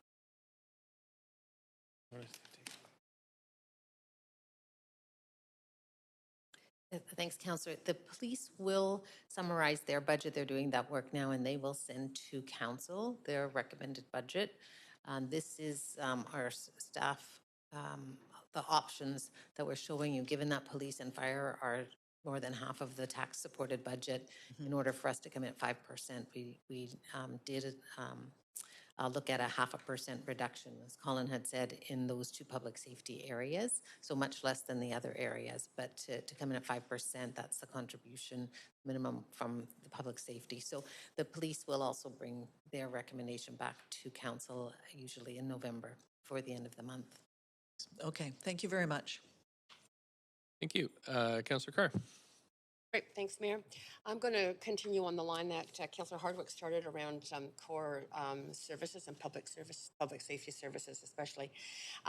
Did you mention, Colin, that it was at the 4% and the 3% budget scenarios where the anticipation was to cut the Medic 11 in the fire service? That's correct, yes. Right, and that serves, do you want to just make it on public record, that serves what particular area? That serves the downtown east side. Right. Demand for this service? And maybe we can have a report back on that just at the time. Maybe not now, but I'd appreciate a report back on demand for that we can provide information on that on December 1st. Thank you. The detailed sheets that we received said the 5% budget does not add back 0.5% core vacancies in the Vancouver Fire and Rescue Services, which is 5 firefighter positions that they would be vacant in 2022. Now, we have the Dark Horse report, which actually recommended in 2019 that we add more firefighters. We don't have sufficient staff in that service to respond to changing and more demanding conditions, population growth, buildings that are difficult to access, etc. I think it was 72 firefighters that we should be adding back in. So if council voted for the budget that cut 5 firefighters, would that mean we'd be short 77 firefighters in terms of what the real need is?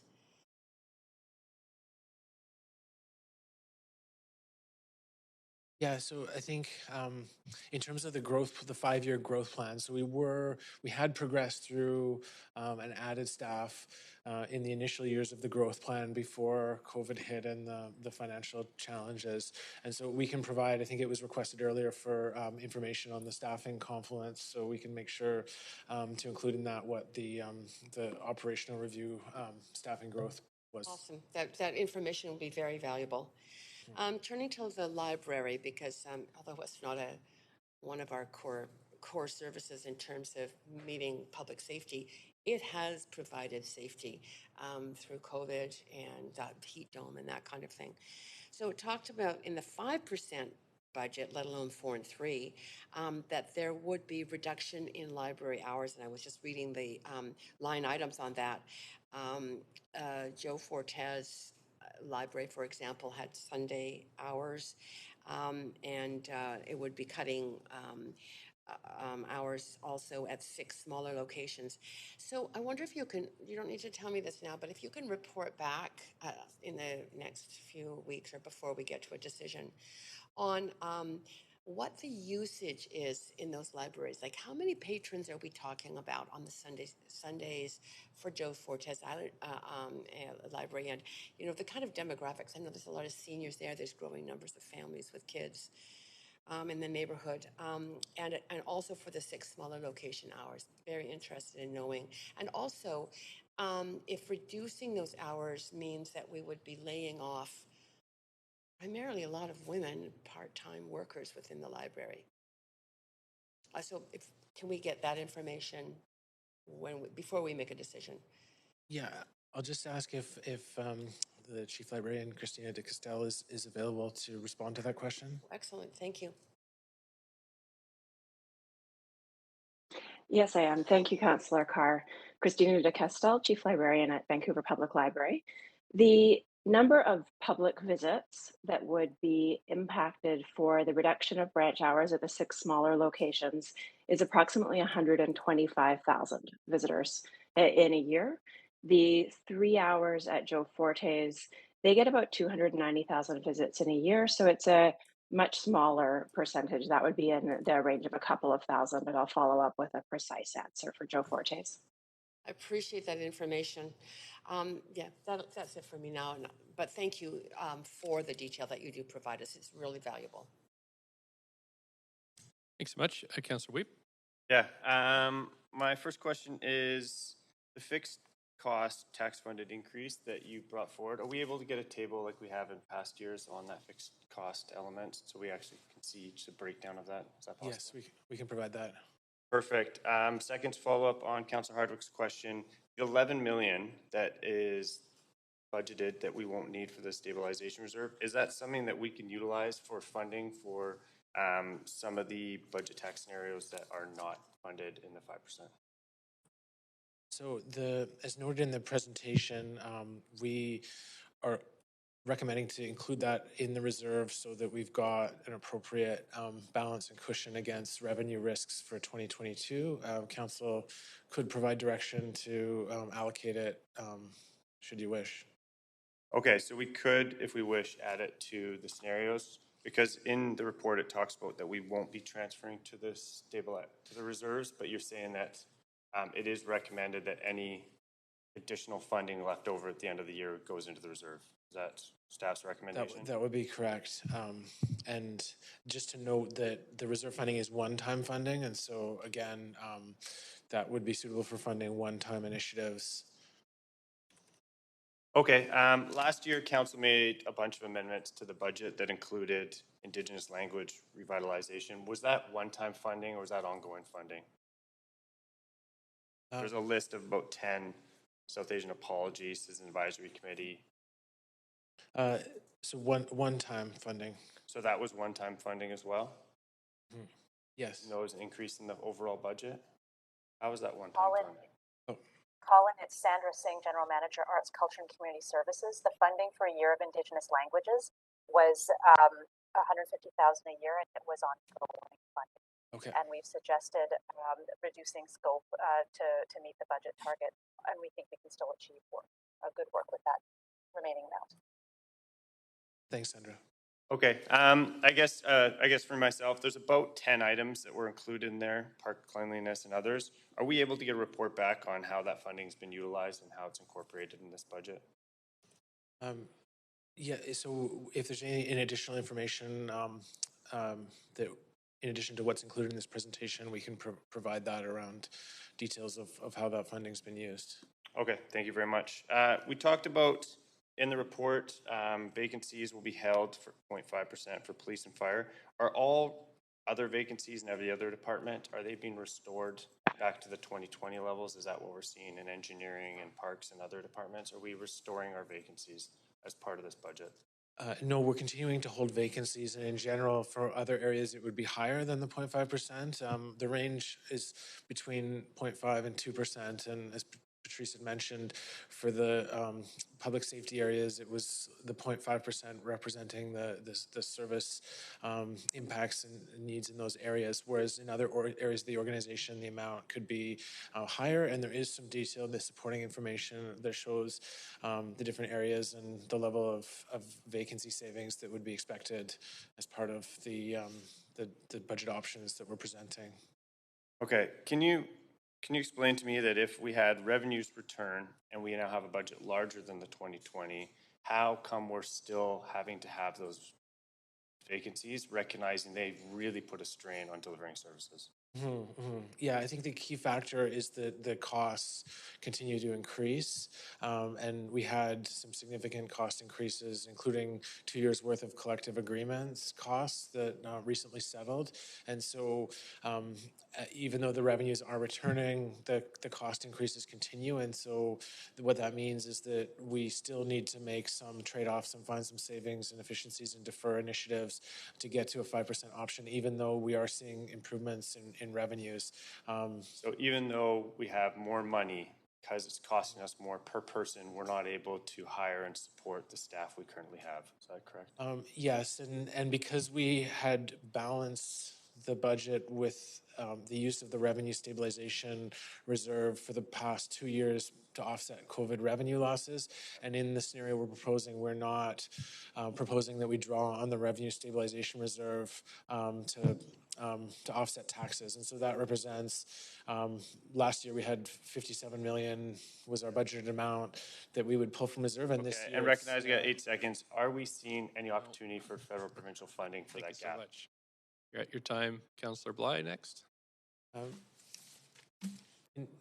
Thanks, Mayor. I just wanted to raise a question. Actually, I see we've got GM Parks on the call, and I'm noting the ask around park rangers and the work that we've undertaken this year and 2020 related to encampments, and I'm curious about the risk involved. Is there any with that park ranger budget that was approved by Park Board not being included in the 5%?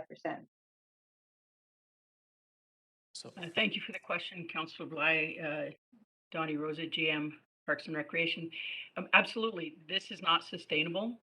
Right now, we are putting other priorities aside, our core services aside, like park cleanliness and safety.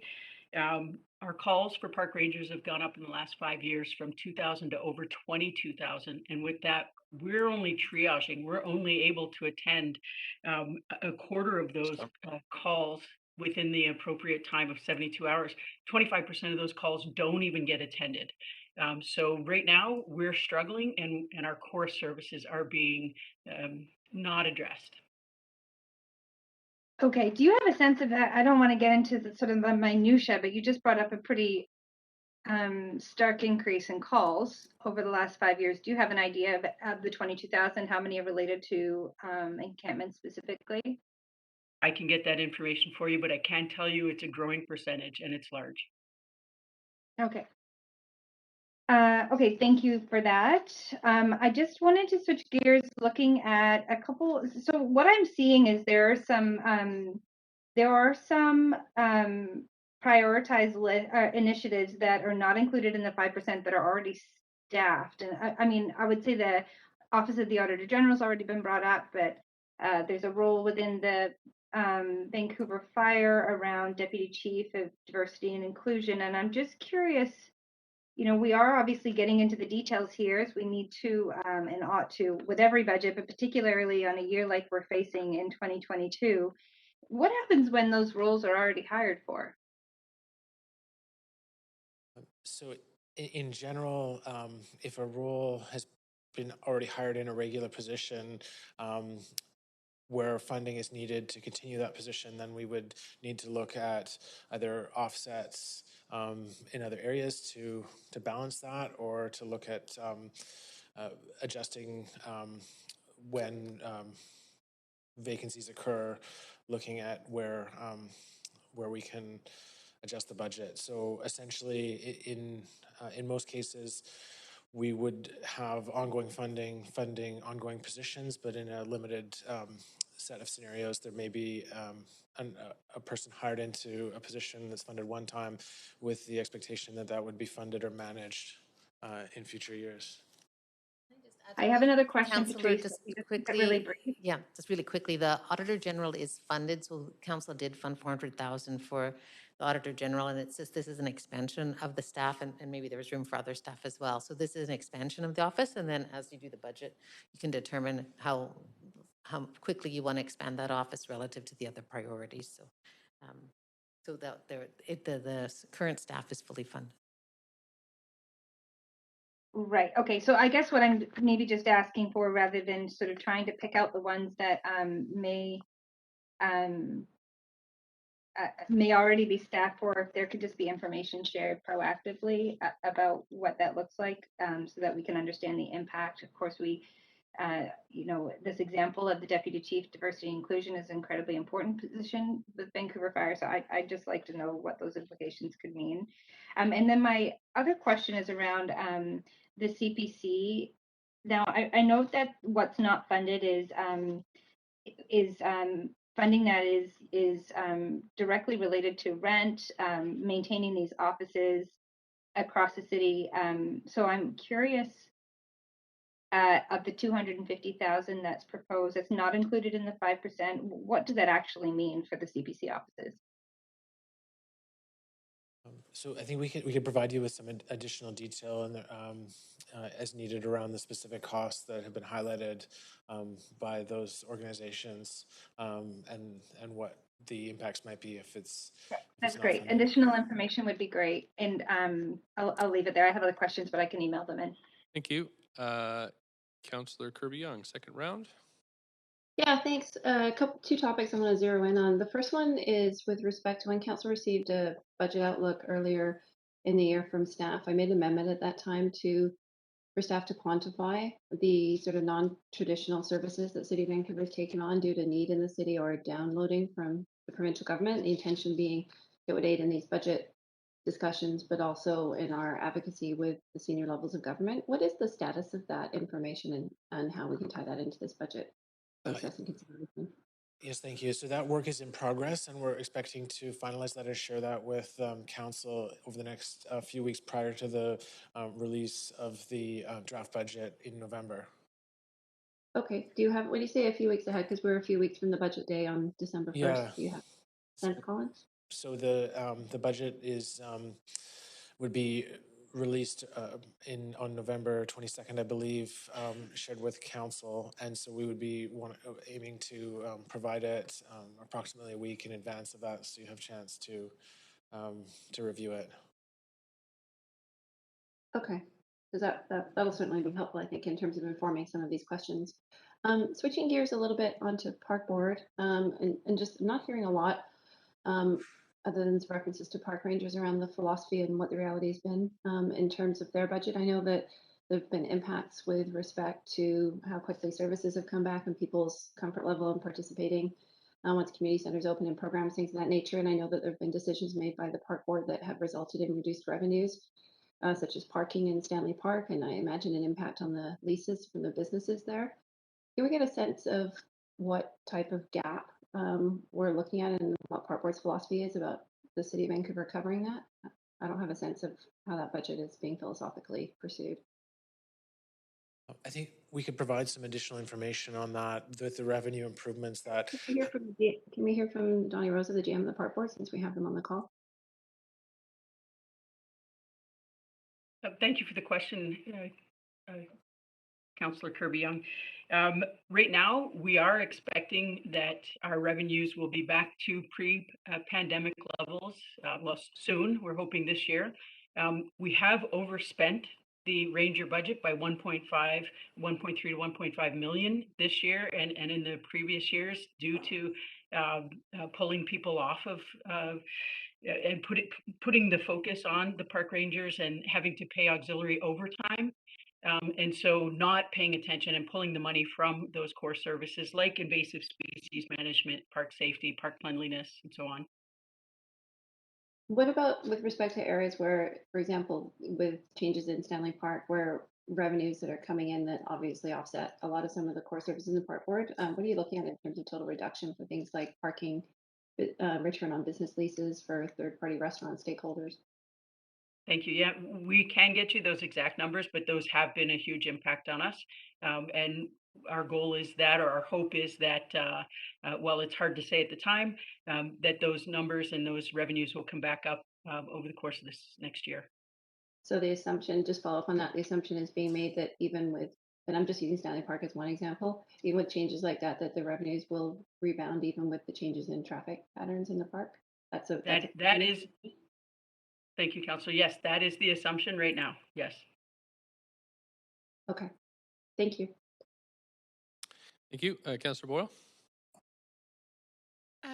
Thank you. I just wanted to follow up, and it's been touched on in a few questions around the provincial cost downloading and advocacy around municipal finance reform to the province. I'm curious if those will be included in the budget report that comes out at the end of November, and if there will be recommendations related to those types of advocacy asks for council in the budget recommendations that come before us.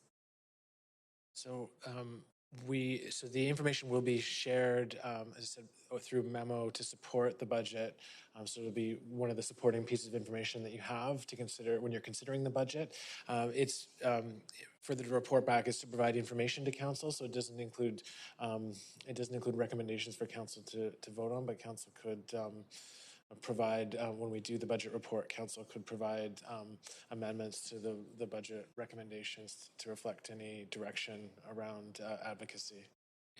Okay, so in the recommendations of the special budget meeting that we will need to pass, there wouldn't be a recommendation from staff in there around advocacy on municipal finance reform? We're not planning to include a recommendation on that. Okay. Were there interest from council? It certainly comes up regularly, and the budget seems like a sensible opportunity to be raising that issue again. Could staff provide some recommendations in terms of how best to be pairing that advocacy with our budget decisions? Yeah, we could include some recommendations on that. Okay, that would be great. I'll leave my questions there. It's been a lot of questions, and we really appreciate all of the answers. Thanks. Thanks. Councillor Fry. Yeah, actually, I just want to acknowledge that as well. Thanks, Colin, and the rest of the team for thinking on the fly here and answering all these questions. I had two remaining. On the Vancouver plan, $2.8 million for implementation.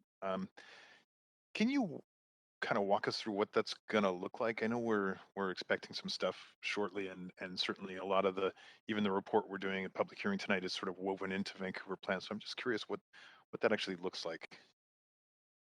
I might ask if the general manager of planning and development services can speak to that question.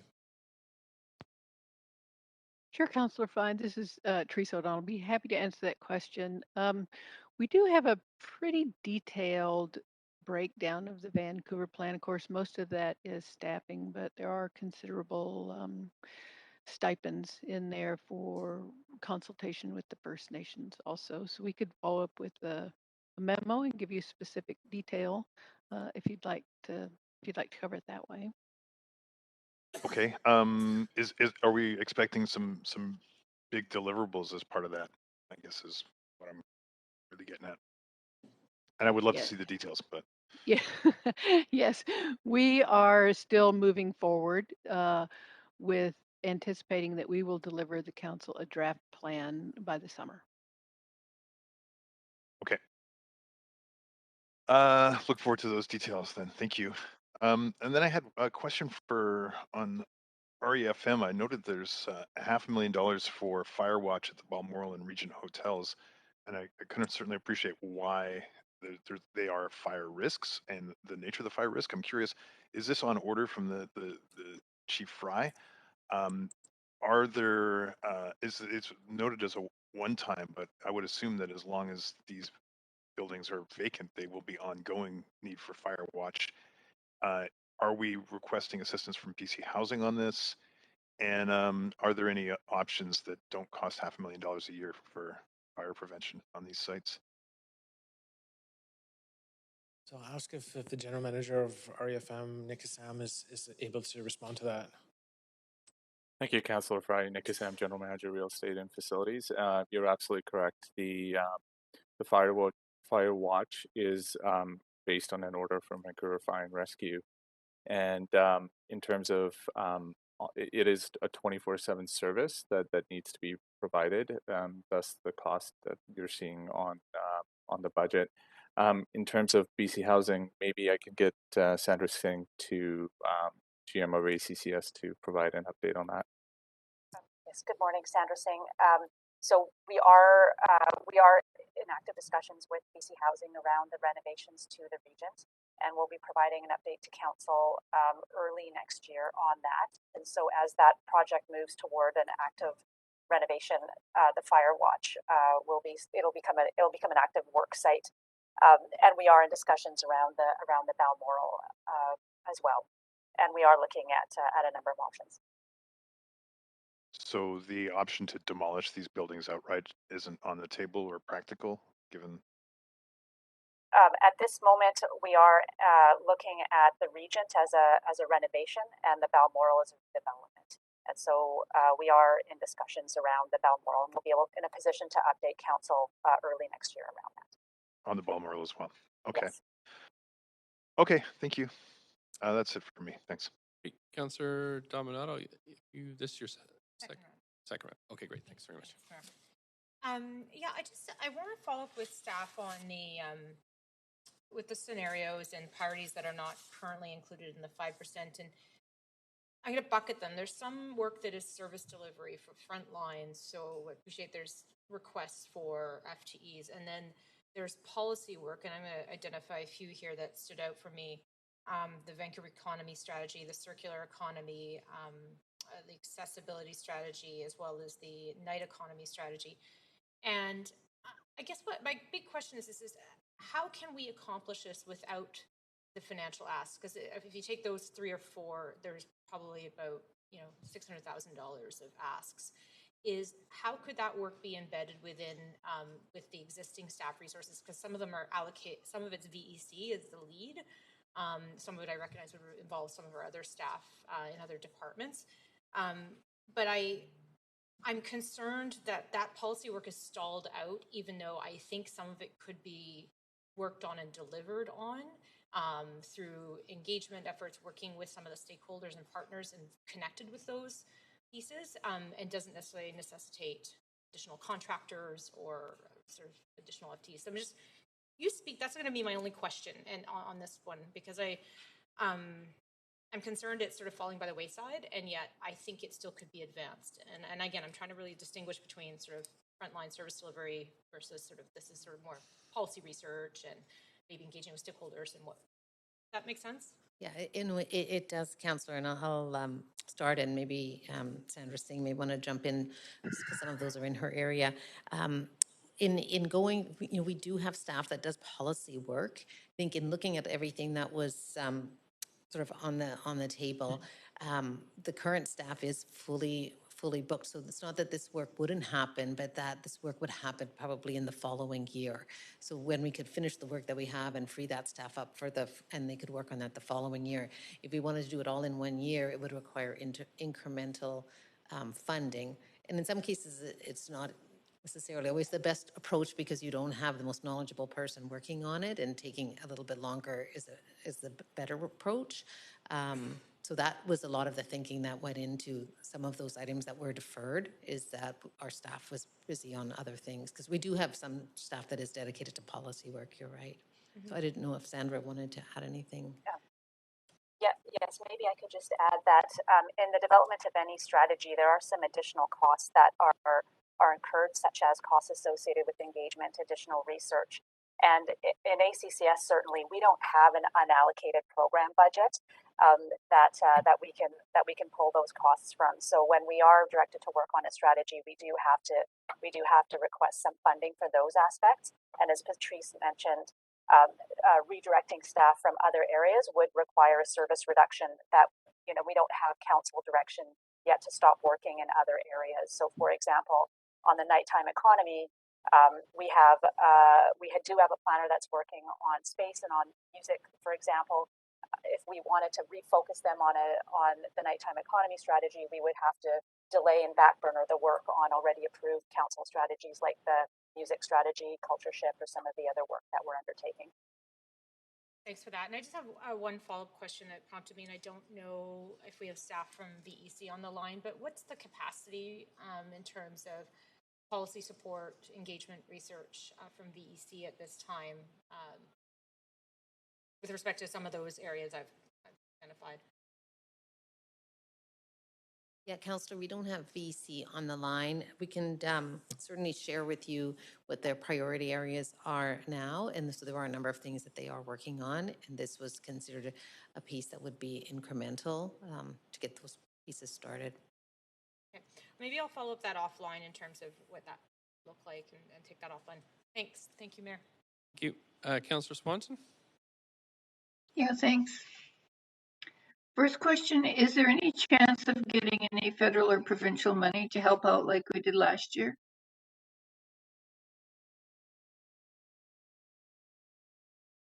Councillor, maybe I will take that one. We're not aware of any general funding like the Restart program that they had last year, but we do know that there is a significant focus, for instance, on housing and childcare, and not all of those programs have been announced. So I expect there will be more announcements coming up this year, and if more funding comes in, then we can certainly adjust the budget sort of through the year. Similarly, if revenues improved, we can make adjustments through the year as well. This is just based on sort of our knowledge, right, and our best assumptions now, and of course that can change. Okay, thanks. Second question, maybe for Sandra Singh. So I made some motions months ago about access to city services without fear, decriminalizing poverty, taking concrete steps to support safe supply, using tools in the charter. What will be the status of those motions in the 5% budget? Will you be able to work on them or not?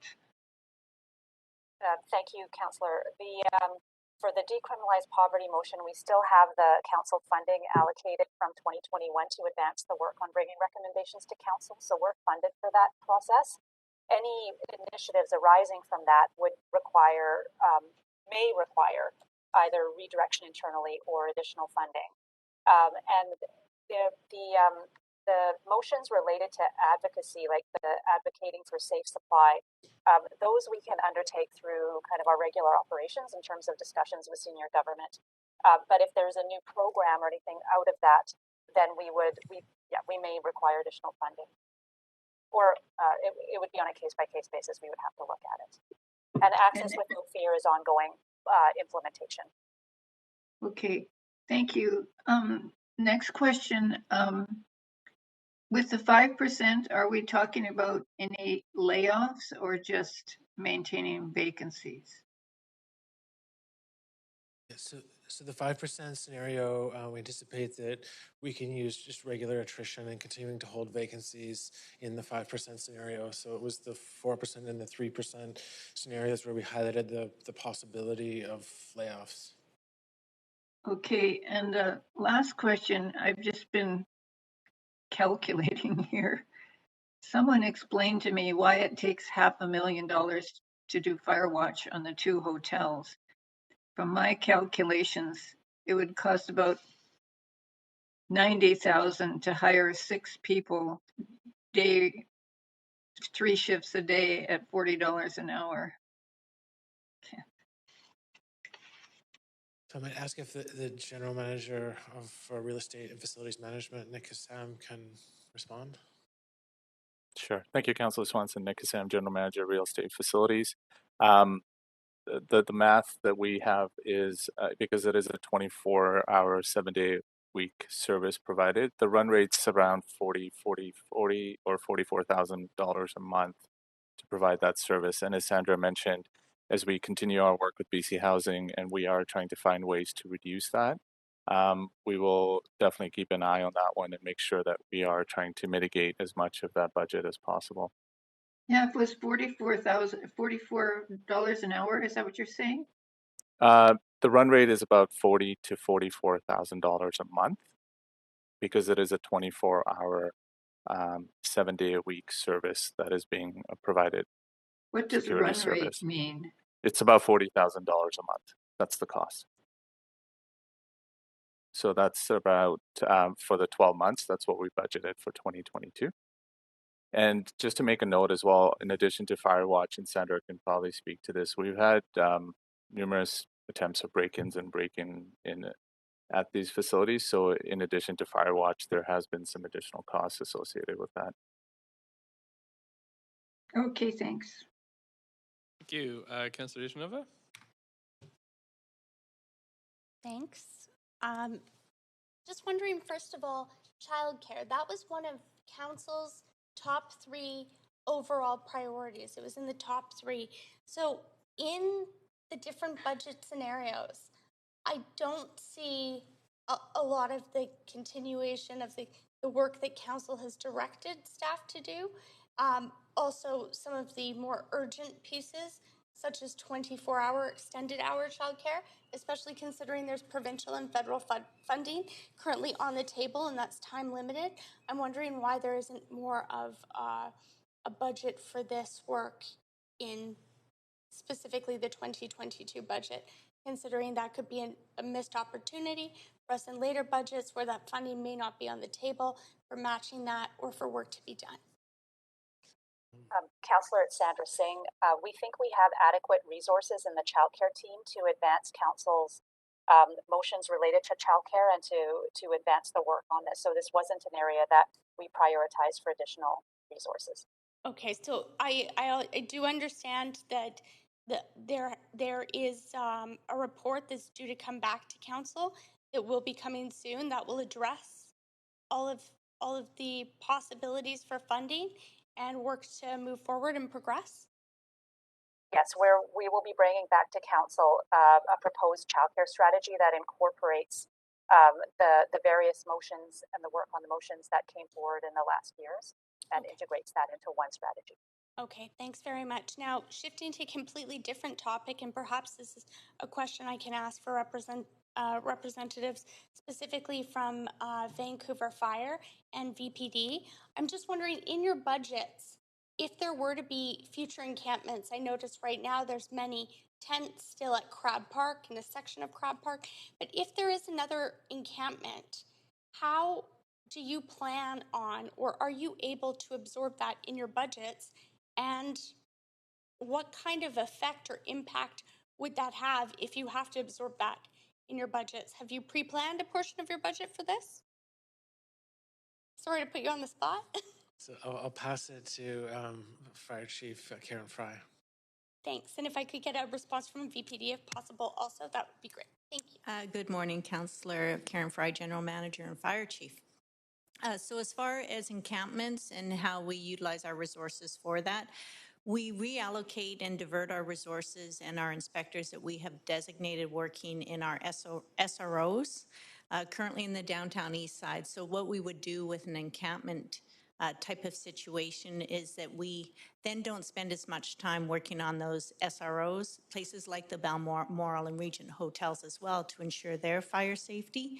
And there's incremental costs, and Traditionally, we've been able to manage that within our existing budget.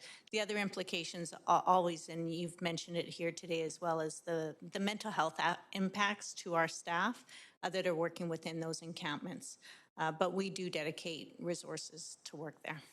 Of course, thanks. Just a follow up to that, but there would be things that would fall by the wayside, as you said, such as fire protection and inspections in some of the single room occupancy buildings that house our more vulnerable and marginalized populations? Correct. Some of our people living in our encampments are also some of our most marginalized populations, and unfortunately, it impacts, and the downfall is to some of our other vulnerable areas as well. Okay, thank you very much. And is it possible to get an answer? Is VPD on the line for that? And I think we'll follow up and get you a response back specific to VPD. That would be great. And if I could just get an idea of what the encampments to date have cost the City of Vancouver that we've seen lately. I believe in this term it's been Oppenheimer, there was a small one in Crab Park, and Strathcona Park, what the overall cost of that was, and how many of those people prior to that were, if possible to have this information, were housed in the City of Vancouver and are housed in the City of Vancouver. So are we meeting the needs of our most vulnerable population right now? I know that that's a big question as we continue to see an influx of people come into the City of Vancouver from other regions and other municipalities requiring these resources. Would that be something that we could follow up on? So I'm not sure the extent of that information that's available to answer that question, but we can take that away and come back to you with the information that we have available. Okay, thank you. Councillor Kerr? One other quick question. Can we also get a report back or information on the amount of money needed to implement the Climate Emergency Action Plan big moves, especially the top priorities for reducing greenhouse gas emissions? Okay, we'll take that away. Excellent, thank you. Thanks. Council, that's it for questions. Thanks very much to staff for that. We do have about 20 minutes left to complete some other business before lunch. So again, thank you to staff for all your work and answering our questions. Thank you. Okay, Council, we have held report number 1, which is the Councillor Dominato held the fee increases for rezoning, and just wondering if the city manager, is there a report or is there a presentation on that or just questions?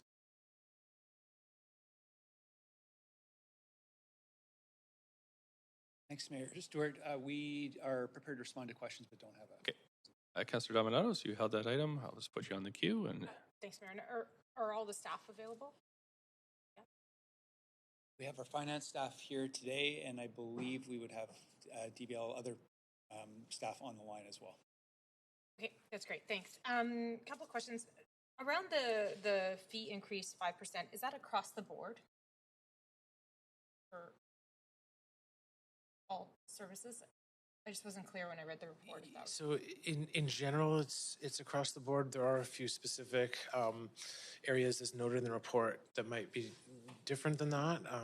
And I'll ask if the General Manager of Development, Building and License wants to add anything to that.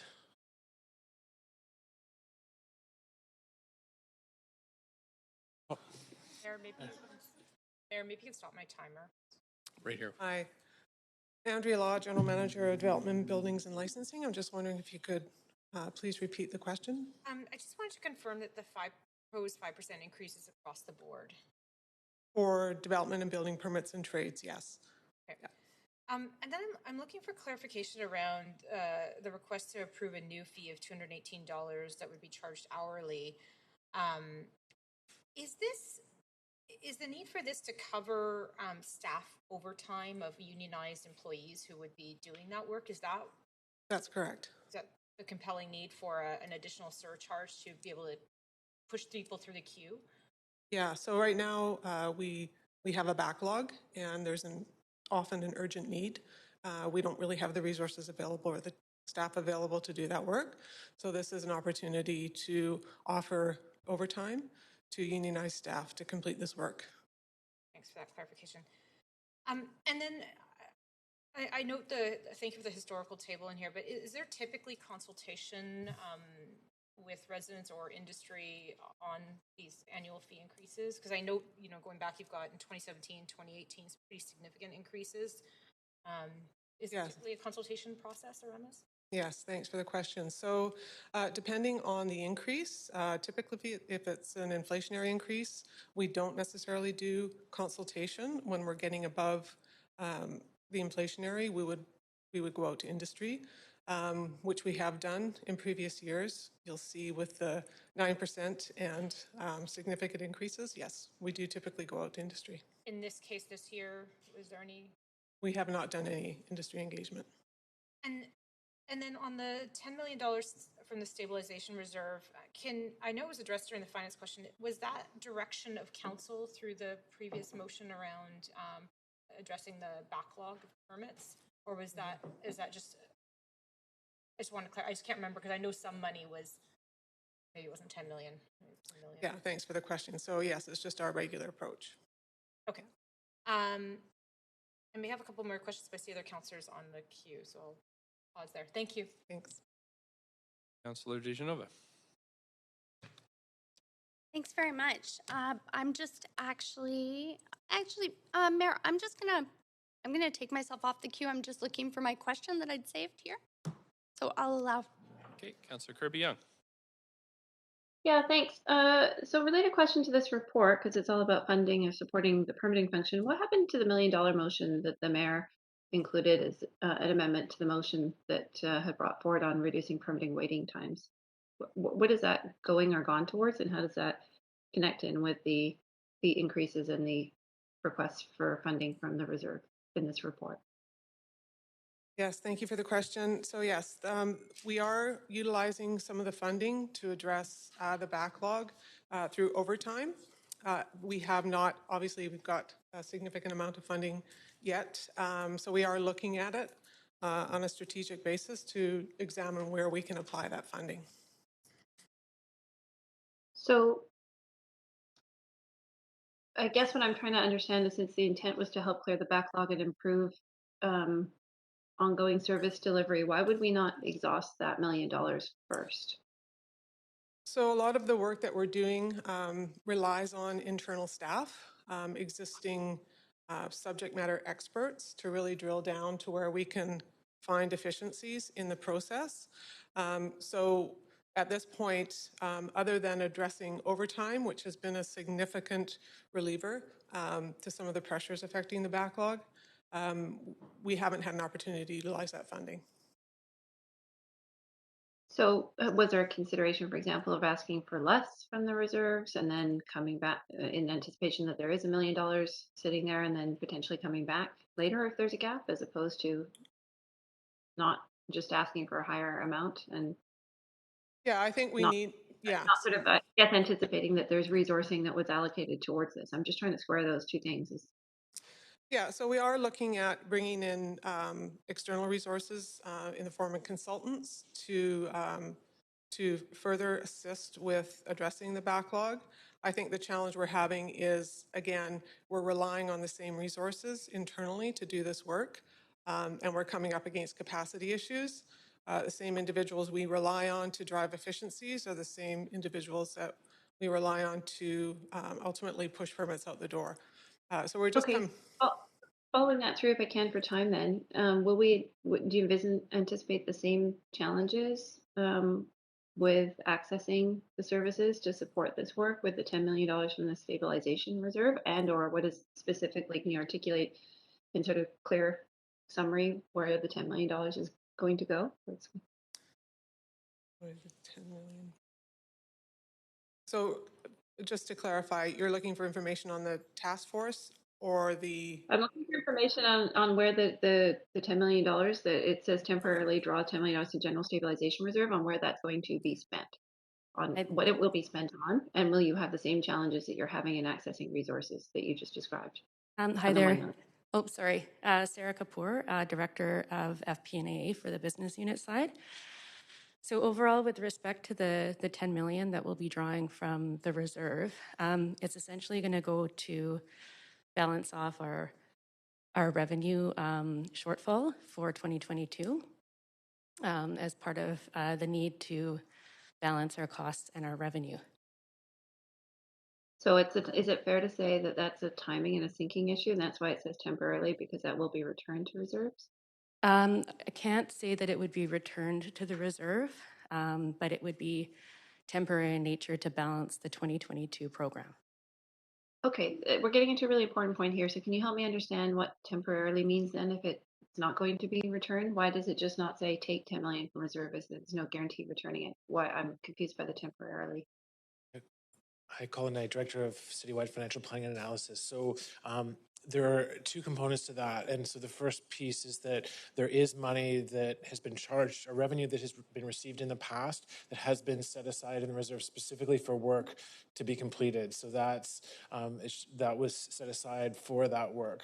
And then there is a portion that is using essentially that would be replenished into that reserve as we get revenue from the program as it returns to more normal levels, then that would be replenished. So that's what the temporary refers to, is that aspect of the. So quickly, before I run out of time, Colin, can council have confidence that the $10 million will be returned to reserves?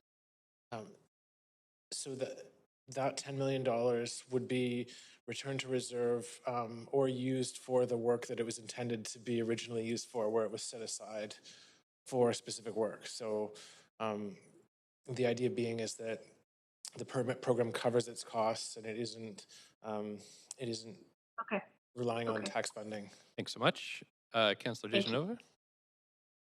Thanks very much. One of the first motions that I'd moved forward this term, and the council supported unanimously, was titled, it was titled Setting New Standards, Expediting Development and Building Permits, and Examining Fees to Improve Affordability in the City of Vancouver. And a part of that resolution was that staff review the schedule of fees, permit wait times, and best practices of other large municipalities in the City of Vancouver and consider changes that may significantly improve the process of issuing buildings and development. Furthermore, that staff report back to council with their findings by February of 2019.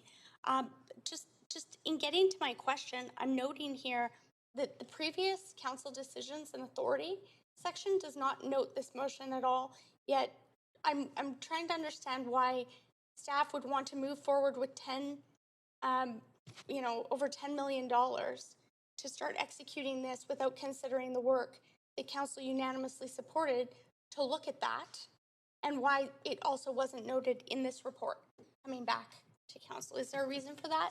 And why would council expect that that would be coming at a later time? So thank you for the question, Councillor. I can speak specifically to the motion and then maybe rely on my partners in finance to speak to the 10 million. With respect to the motion, it's my understanding that in 2019, the motion was addressed through the budgeting process. So I can certainly provide more information on that and update you further with how we responded through the budgeting process. But that, with respect to comparisons with other municipalities, we do that annually. Each year when we're looking at fee increases, we reach out to other municipalities in the Lower Mainland as part of that process.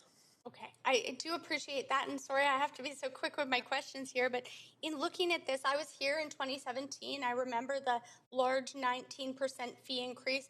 I remember the lineup of speakers who said, I'm happy to pay that if I get increased service. So did you do a satisfaction survey afterwards with industry and with users to understand if they felt that they were getting adequate service? Because then in 2018, there was a 12% increase in most categories. I understand this also represents nonprofits too, who pay 50 plus thousand. It used to be 42,800, but I know it's above that now for an airspace parcel for a nonprofit, whereas other municipalities charge somewhere between $2,000 to $5,000. So I'm trying to understand if we've actually gone out to industry and said, were you satisfied in 2017? Did you feel that the permit fees actually were less for you because you paid more? Have we undertaken that work? So not specific to the permit fees, but we have undertaken work, which we continue to do every year on customer satisfaction within the department and through broader organizations. So yes, we do reach out to our customers regularly. Okay. And is there broad support for this? Because I don't see speakers signed up to speak to this. So, I mean, I understand the report talks a little bit about the history of why we increase fees, and people put their hands up and say, sure, I'll pay it for better service, but I'm just not sure how to gauge if there is better service. And we're not just talking about for-profit developers here, we're talking about for nonprofits too. So do we know how they feel about that? I haven't personally received any feedback to date on the rate increase, but I am hearing from customers that, yeah, we need to do better. We need to drive efficiencies and improve our processes, and that's what we're intending to do. We tried to keep the fee increase as low as possible in comparison to previous years, as you've noted. So that was our motivation in coming forward with this fee increase. And why would this $10.5 million not come forward in the next budget? Why would we be bringing this forward just, days before the next budget or months?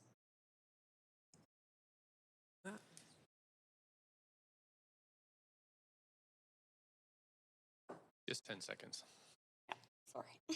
Yeah, just in terms of the timing, we need to balance the budget. So we need to set the fee increases to cover the costs of the program. If fee increases aren't approved, then we would have to find an alternative funding source to balance the program before the budget is passed. Okay, thank you. Thanks. Council, can I just get a quick extension so we can finish this item and let's go on? Thanks. Councillor Tishnova, thank you. Councillor Boyle, all in favor, yay? Yay. Opposed, nay?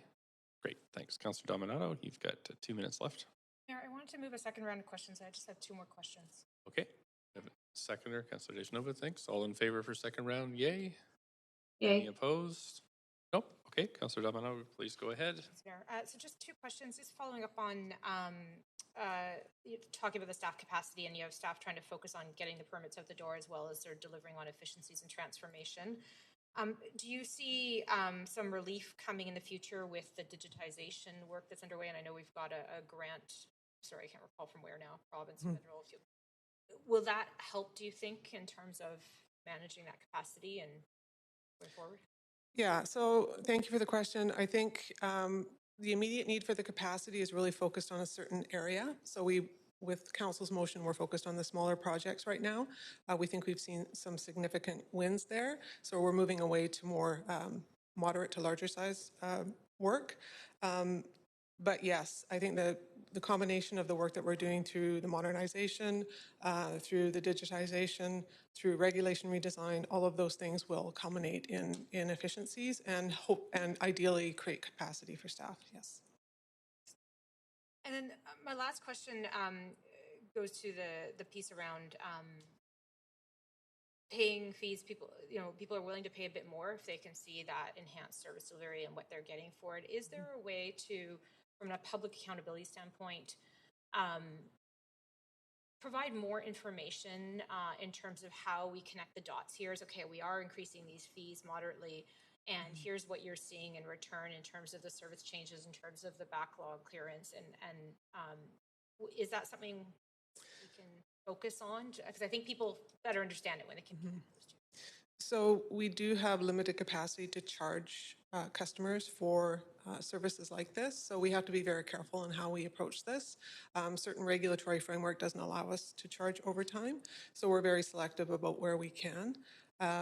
Yeah, but to your point, there is better communication that we can do around this. I think this is a very small fee relative to the work that we're doing overall, but I think it will have a significant benefit for a small population of our business community.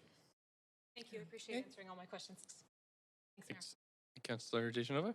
Thanks. I have a question on the temporarily draw approximately $10 million from General Revenue Stabilization Reserve committed to completing permit work. There's nothing in the recommendations where council would actually authorize the $10 million to be drawn and I see authorization in Appendix A for the schedule of fees. I see a number of other recommendations and what they address, including, moving forward amendments to new bylaws. But I don't see any specific recommendation where council would reallocate $10 million on a temporary basis. Could I get some? Does staff have any comments on that? I just have never seen $10 million kind of not come to council for an approval if that's how it was going to be spent. So thank you, Colin Knight, Director of Citywide Financial Planning and Analysis. So the approval for the draw of the $10.5 million from reserve would come as part of the budget approval in December. That would be the normal process for approval of the expenditures and the draws from reserve. So that will be coming as a recommendation for council approve. For this report specifically, it's requesting the approval for the rate setting, which is needed in advance of the budget. Okay, I'm just trying to understand still why this would come before that. So I understand why we have to increase our fees a certain time, but why wouldn't we receive a second report in January or later on in December after the $10 million have been allocated? I'm just concerned that people may misread this report and think that this money has been allocated to this work when we haven't yet approved it in the budget. Councillor, maybe I can add to that. You do see different fees getting approved at different times during the year. In this case, for them to be effective in January, you need to approve them now. So some of the fees you will see on December 1, like the utility fees, but these ones needed to be done earlier because of the timing to notify to get the systems updated so that then the fees can be effective January. So you're making a decision on the rate, but informed in there is the impact of that, of having a 5% rate, is that we would be using the reserve, the 10 million reserve. So right now you're just approving the rate and you're doing it in advance because of the timing for it to be effective January. And just one more question, since we have the second round, I am going to ask quickly, when it talks here about specifically that the general manager of development, building, licensing, the general manager of planning, urban design, sustainability, and the general manager of engineering services be directed to advise the development and building community of the rezoning, development, and building permit fee changes. I understand and appreciate hearing that there hasn't been, a huge volume of feedback against this, but I'm just wondering what kind of consultation was done specifically on these fees, and what kind of feedback did you get specific to, did you provide the entire chart from 2017 onwards to the entire community that you will be notifying? Did they all receive notification and were they asked for their input this time around on this entire report? Thank you. Thank you for the question. So yes, with the inflationary fee increases, we don't typically go out to industry with notification. We wait until council reaches a decision and then we would notify accordingly. Okay, and because this was only inflationary, so all we're approving here is inflationary fee increases, or are we approving fee increases above and beyond inflationary? So this is slightly above and beyond, and we can certainly speak to what that is above and beyond. Okay, thank you very much. Thank you. That's it for questions from council. So can I have somebody move the report? Thank you, Councillor Weeb. Councillor Kirby-Yung. Councillor Kirby-Yung, I heard second. All those in favor, yay. Yay. Opposed, nay. Great, thank you so much. That finishes with reports at council. Thank you, staff. We are just at lunchtime, so we will break for lunch now. We'll be in camera virtually from 1 till 3. We'll be back here at 3 o'clock to finish with bylaws, approvals, motions, council member motions, et cetera, et cetera. Okay, thanks so much, council. We'll see you in camera at 1.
Thanks, Council. Just calling us back to order now. We're on to bylaws, 24 bylaws on the agenda for enactment. Council members who are not present for the meeting related to public hearing enactment bylaws must confirm that they have reviewed the proceedings of the meetings if they wish to vote on the enactment. Bylaw 13 is from the public hearing of November 5th. Councillor Hardwick, you were absent from this public hearing. Just going to ask if you have reviewed the proceedings and will you be voting? No and no. Thank you. Does any member wish to hold any of the bylaws for debate, separate vote, or conflict of interest? And I have a few folks on the list. So I'll go first to Councillor Dejanova. Did you have one you wanted to hold? I just wanted to hold number 5 and move it for separate vote if possible. Okay. Just for vote? Yep. Okay. Councillor Swanson? Yeah, I wanted to hold 6, 8, 9, 15, 16, 17, and 18. Just a little slower here. 6, 8, 9. What are the others? 15, okay. 15, 16, yep. 17, and 18. Okay, are you okay if we group all of yours together at once for a vote? Yep.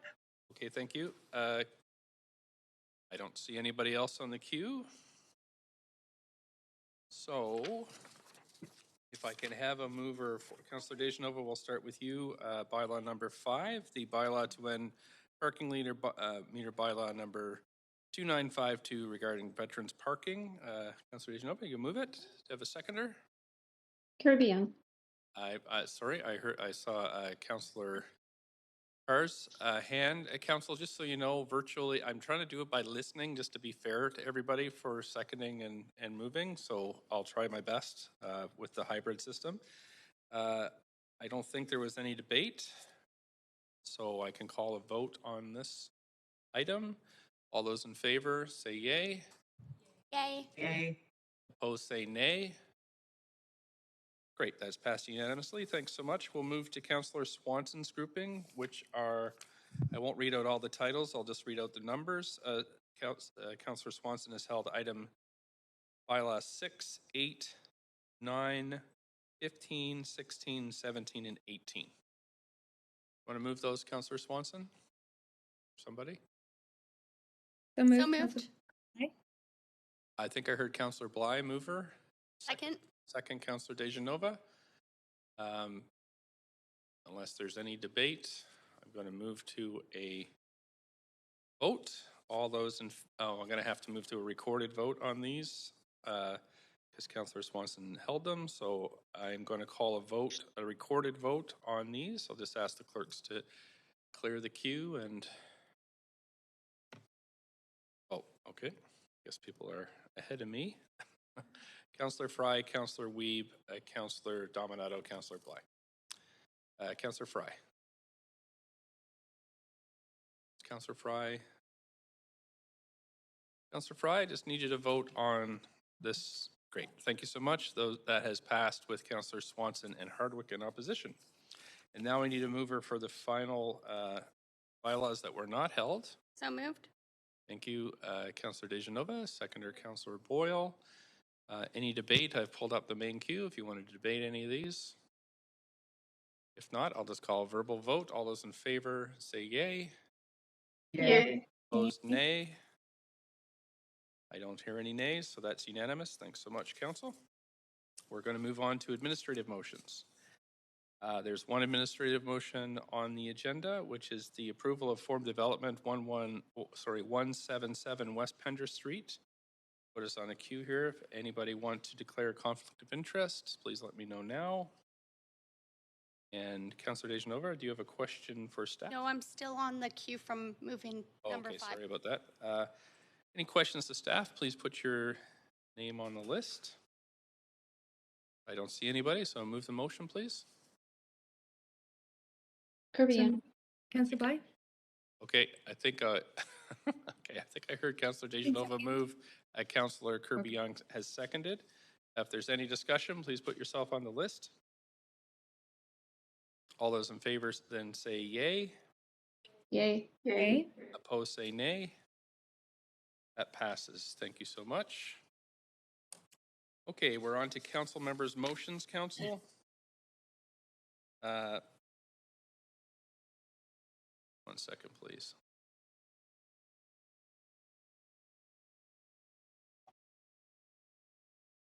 Oh, I'm okay.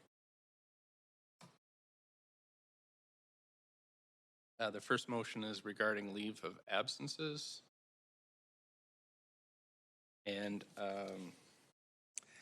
let's see. So we have one for Councillor Dejanova for civic business for meetings on November 3rd from 5:30 p.m. onwards. Councillor Carr for civic business for meetings on December 8th from 9 a.m. to 12 noon. Councillor Weeb for personal reasons for meetings on November 3rd from 6 to 10 p.m. Councillor Carr for personal reasons for meetings November 23rd from 7 to 8 p.m. Do we have a mover for these? Councillor Dejanova. Second, Councillor Dominato. Thank you. All those in favor, yay. Yay. Opposed, nay. Thanks so much. That has passed. Now we're on to motion 2, which is by Councillor Swanson. Council, just so you know, originally there was a speaker signed up for this motion. That speaker has withdrawn, so we'll be if this motion is moved and seconded, we'll be debating and voting on this motion today. So just going to clear the queue here. Councillor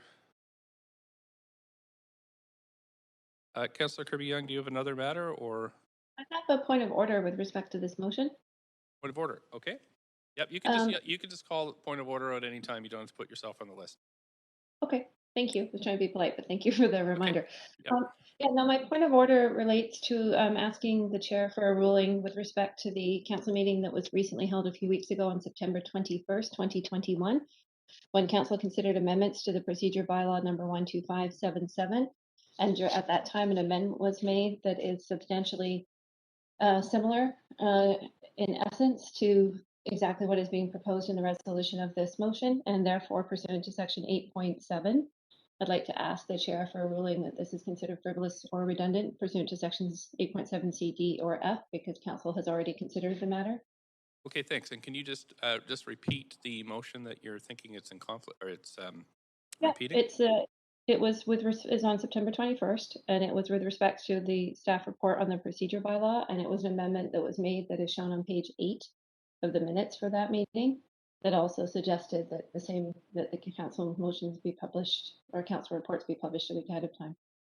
Okay, thanks very much, Councillor Kirby-Yung. I will step away and take a look at this. It is now 3:14. Let's try for 10 minutes, so 3:25. We'll come back in the chambers, and if it takes longer, I'll let you know. Okay, so.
Just in response to Councillor Kirby-Young's request for a ruling of whether this is in order, I had a pretty extensive review with the clerk and with the city manager, and this is out of order because we've had a previous vote on this item.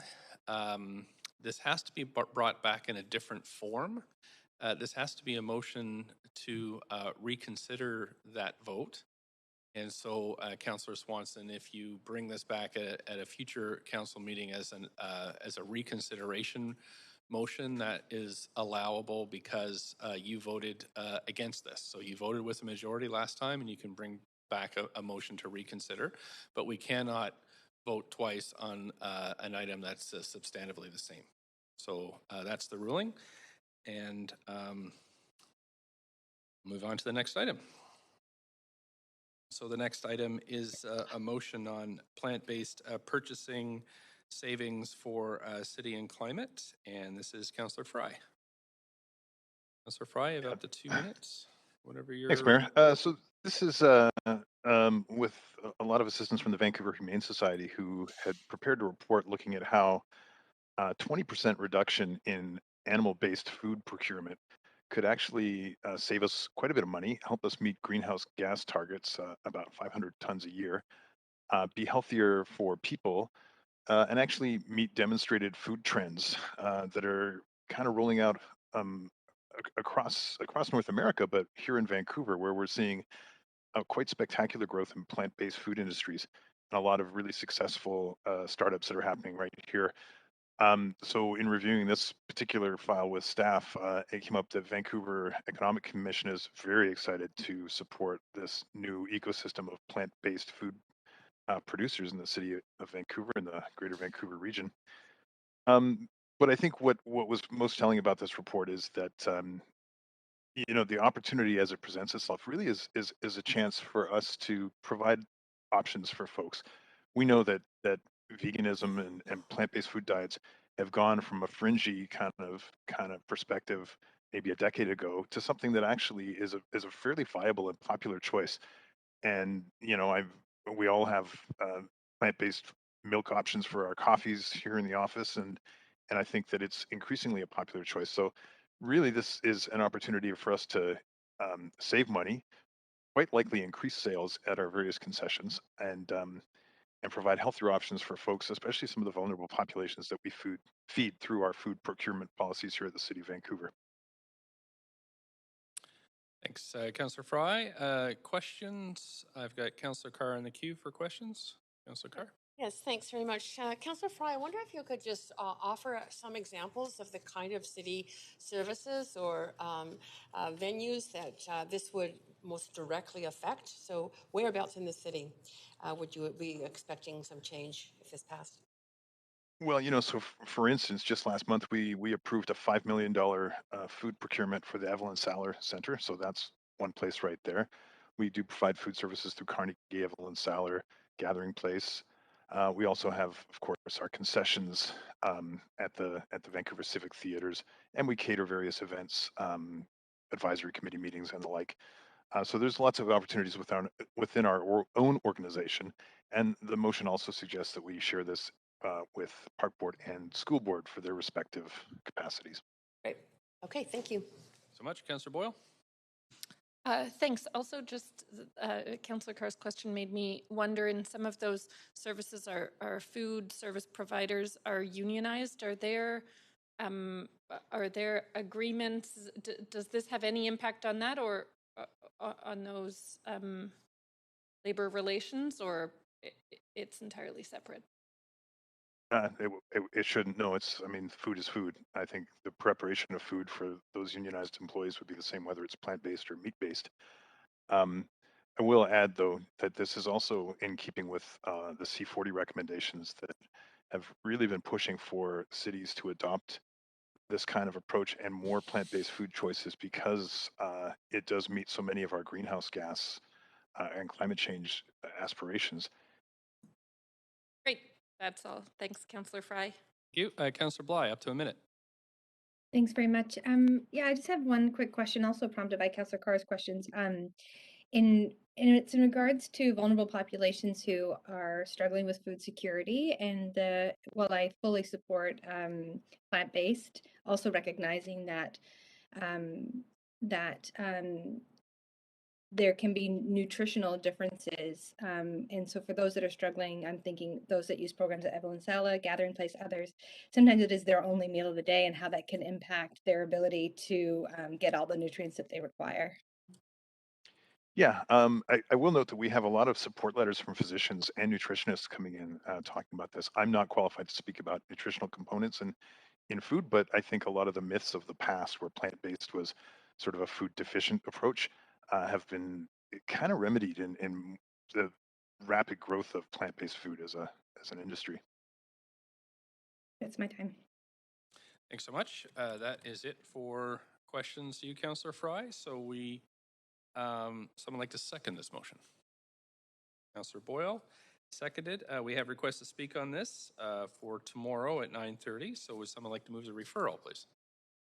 Thanks, So Councillor Dominato. Seconded by Councillor Kirby-Yung. All those in favor, yay. Yay. Opposed, nay. Okay, thanks very much. That's passed. Now, next we're on to notice of council members' motions. I'm sorry, I gotta put that cue on. Okay. So we're going to have the one section on council member motion notices, then we'll move to new business as a separate section, and then inquiries and other matters as the last section. Councillor DeGenova, verbal notice. Yes, thanks very much. And council, thanks for bearing with me. I haven't submitted it the past 2 times.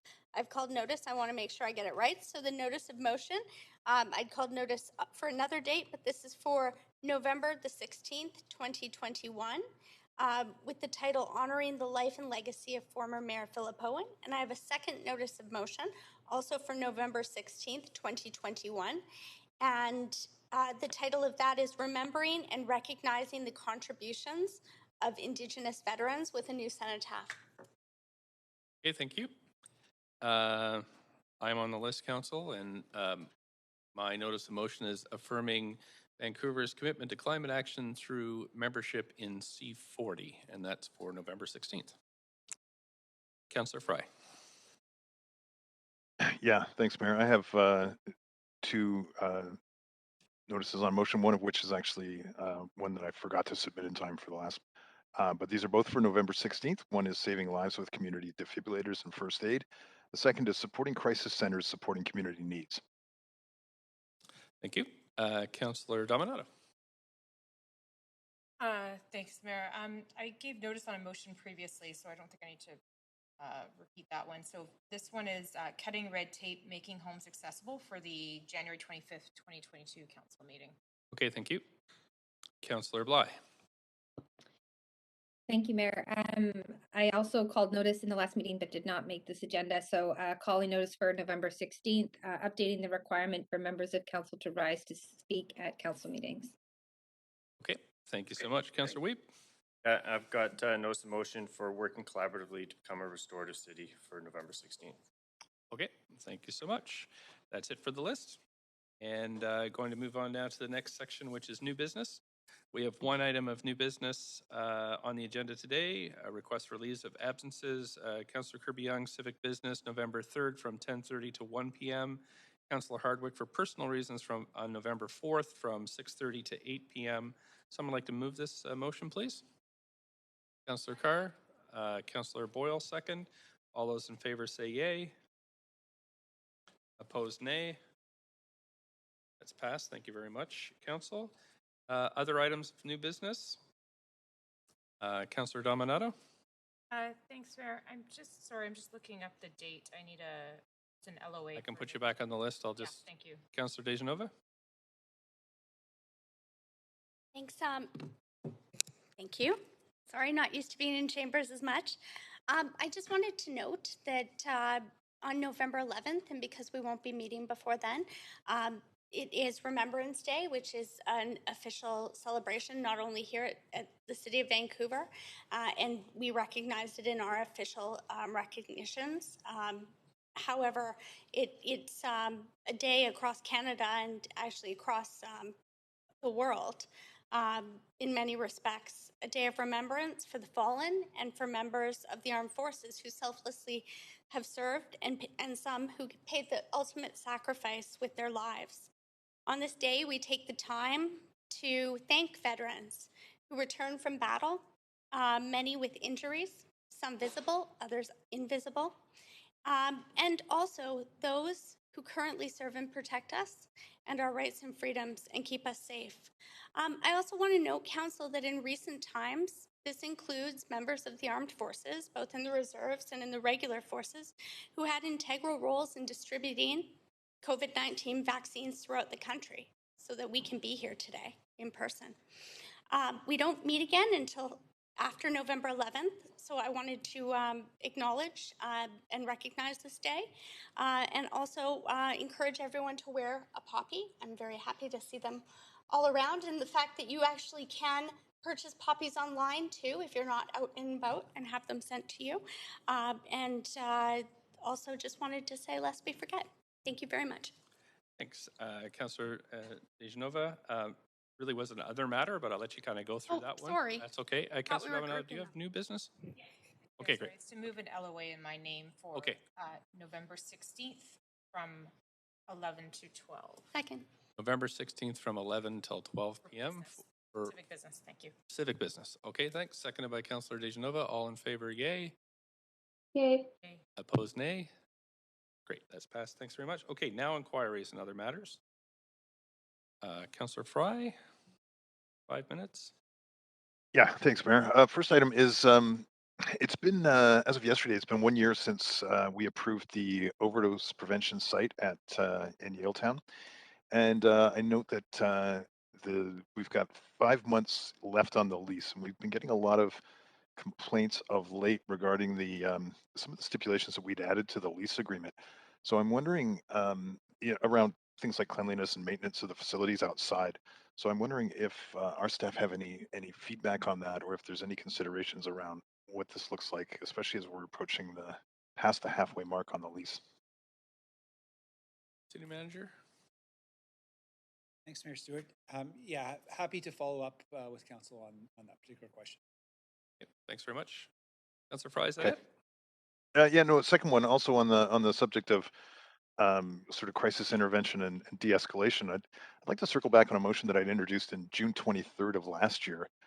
At that time, it was referred by you, Mayor Stewart, until such a time as the terms of reference for the Police Act review were established. That TOR has since been established, but we certainly have a lot of comments around crisis intervention and de-escalation throughout our city, and in particular around Yaletown and the West End and downtown South. And so I'd like to bring this back as ongoing residents' concerns sort of, I think, warrant this approach that was prescribed in there, and I think it deserves more of a fulsome discussion from council. So I'm wondering, what is the process for bringing back referred motion? And do I need to ask specifically, or do I have to bring it back as new business, or? I'm happy to work through that with you. I just don't have the motion or the vote just in my head, but perhaps we can work with clerks to just figure out what the best way to get that back on the council floor is. Okay, thank you. Yeah. Councillor Dejanova.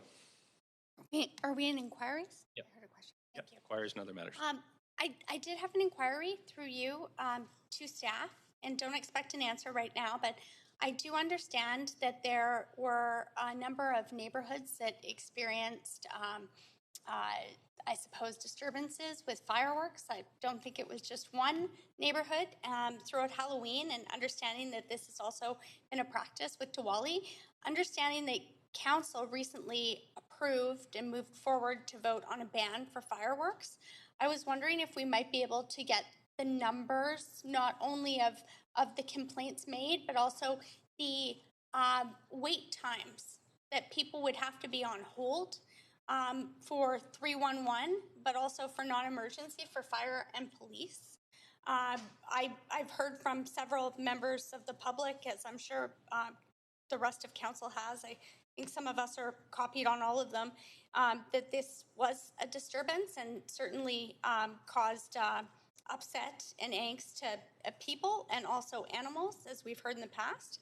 and just interested to get that information back, and also to see if there's any suggestions our staff may have in ways to move forward where we could also include education that we had in our permit system that we no longer have because we do have a ban on fireworks. And just to see what enforcement looks like moving forward on this. So I don't expect that right now, but I hope that our city manager might be able to share that with council when possible, when that information comes back, and we can kind of calculate those tallies along with the wait times as well. Thank you. Certainly, yeah, happy to report back. What I can say, certainly Halloween is an extremely busy night for first responders. So generally, I would expect that call times, particularly for non-emergency calls, would be longer than normal. But we can follow up with VPD and ECOM on that, as well as through our own data, of course. The good news is that there was a significant drop in fire damage this year associated with fireworks relative to past years. So in that respect, it would appear that the ban did have an effect. Obviously, fireworks are still available in the Lower Mainland. So they are accessible to people who want to travel to jurisdictions where they are for sale. That part of our ban, of course, is limited to our jurisdiction. But yeah, happy to follow up with council and report back on that point. Thanks very much. And just further to that, if I could also ask just on Diwali and with cultural celebrations, considering that is a recognized celebration under the City of Vancouver, and understanding traditionally that that's something that in the South Asian community especially has been celebrated with fireworks, if there are any particular recommendations or ways, I know we had talked about this outside of COVID, outside of the pandemic and COVID-19, looking at larger celebrations that might host people instead of having smaller ones throughout, but just wondering if we could also find out if there's been any consultation with that community, as well as Musqueam, where they do sell fireworks as they can and choose to. Thank you. Okay, thanks. Councillor Dominato. Thanks, Mayor. And just a couple of comments and a couple of inquiries. First is just to, like my colleagues, acknowledge Remembrance Day coming up, and recognizing we won't be staying in council before then, and that we're all wearing our poppies today, and recognizing our veterans who fought overseas, and those who are still fighting for us and representing us in peacekeeping missions across the world. But just wanted to acknowledge their service. My grandfather also fought overseas and in the Second World War. And so look forward to some of the ceremonies that will be taking place across the city next week. Also, thank you, Mayor, for your acknowledgement this morning around Diwali. It's an important celebration for many coming up, and I think it was very appropriate that you did acknowledge it. I've actually asked staff if they could convey that. I know they've acknowledged this morning on Twitter, if they could do the same for the Diwali acknowledgement. I think that's very important, and so wishing our friends well. And then two inquiries. One is that I've been asked by members of the South Asian community about an update around the Punjabi market work and what we're doing. And I'm wondering if staff could provide us an update, whether it's verbal today or in writing. And then the second inquiry is around, also been asked, and I know we touched on it this morning, around the night economy strategy. Well, I understand there's a potential for a budget component to be included in this year's budget. I've also been asked about progress on the work, because there was a reference, I believe 6 months ago, to that work being undertaken this fall, regardless of a budget ask. And so if I could get a more formal update on that as well, particularly in the context of post-pandemic economy. Many people are raising that as an opportunity as we're trying to go through recovery, is to have more robust sort of regulatory framework around the nighttime economy. So those are my two inquiries. Thanks very much. Councillor Hardwick, inquiries and other matters. Thank you. Mine would fall under other matters. As we know from council's staff council briefing yesterday, and also from the coroner's report, the results of the heat dome had been announced, and there were 99 people who died within the City of Vancouver's boundaries over the period in July where we had unprecedented heat. And since we've never really addressed this as council, I just wondered if we might take a moment of silence, as we did earlier, just to acknowledge those 99 souls.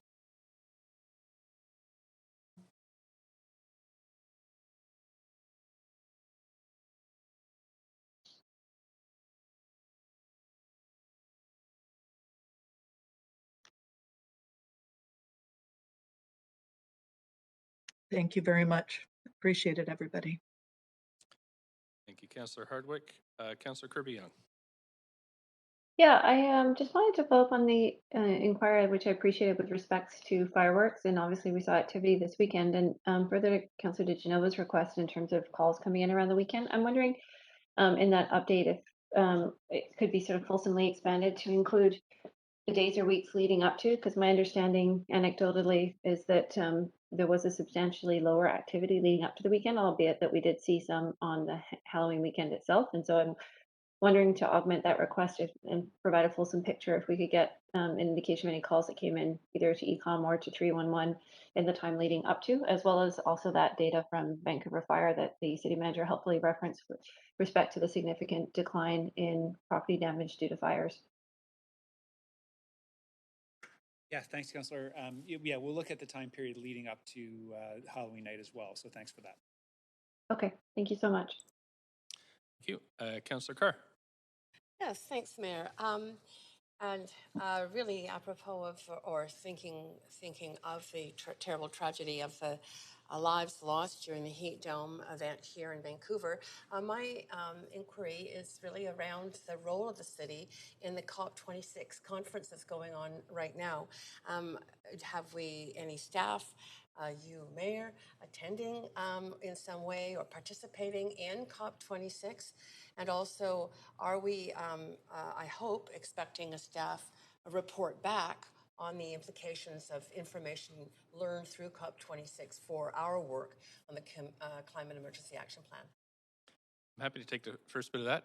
So happy to say on Monday I did participate in COP26, where we're invited on through the C40's mayors group and conference organizers to talk about innovation within our city. So there was a lot of preparation to get ready for the panel that I attended, which included briefings from staff, excellent briefings from staff that help with speech preparation, as well as numerous conversations with C40 Mayor's Executive Director, former Toronto Mayor David Miller. So through my speech, highlighted our Green Building Code, our commitment to the climate emergency, and just the general longstanding environmental activism within our city. So it was about I think a 10-minute speech and then a number of questions afterwards. So that's on my behalf representing the city at C40. Have been continuing the dialogue with mayors and delegations that are there, and we'll be speaking with the new federal environment minister shortly to see how they can help us meet their new targets. So great, thanks for the question, but over to the city manager. Thanks, Mayor Stewart. And yes, our staff are certainly tracking the proceedings really closely, and we'll be happy to report back to council on about the summary once the conference is over. Thank you. Thank you. Councillor Wiebe. Yeah, I'd put a motion of notice on earlier on a community safety strategy, and in the staff notes, it talked the bulk of this work would be done in the Healthy City Strategy and the Resilient City work. However, because of staff vacancies, we didn't have the capacity to move that work forward. I'm just wondering, have the staff been hired, and is that work continuing?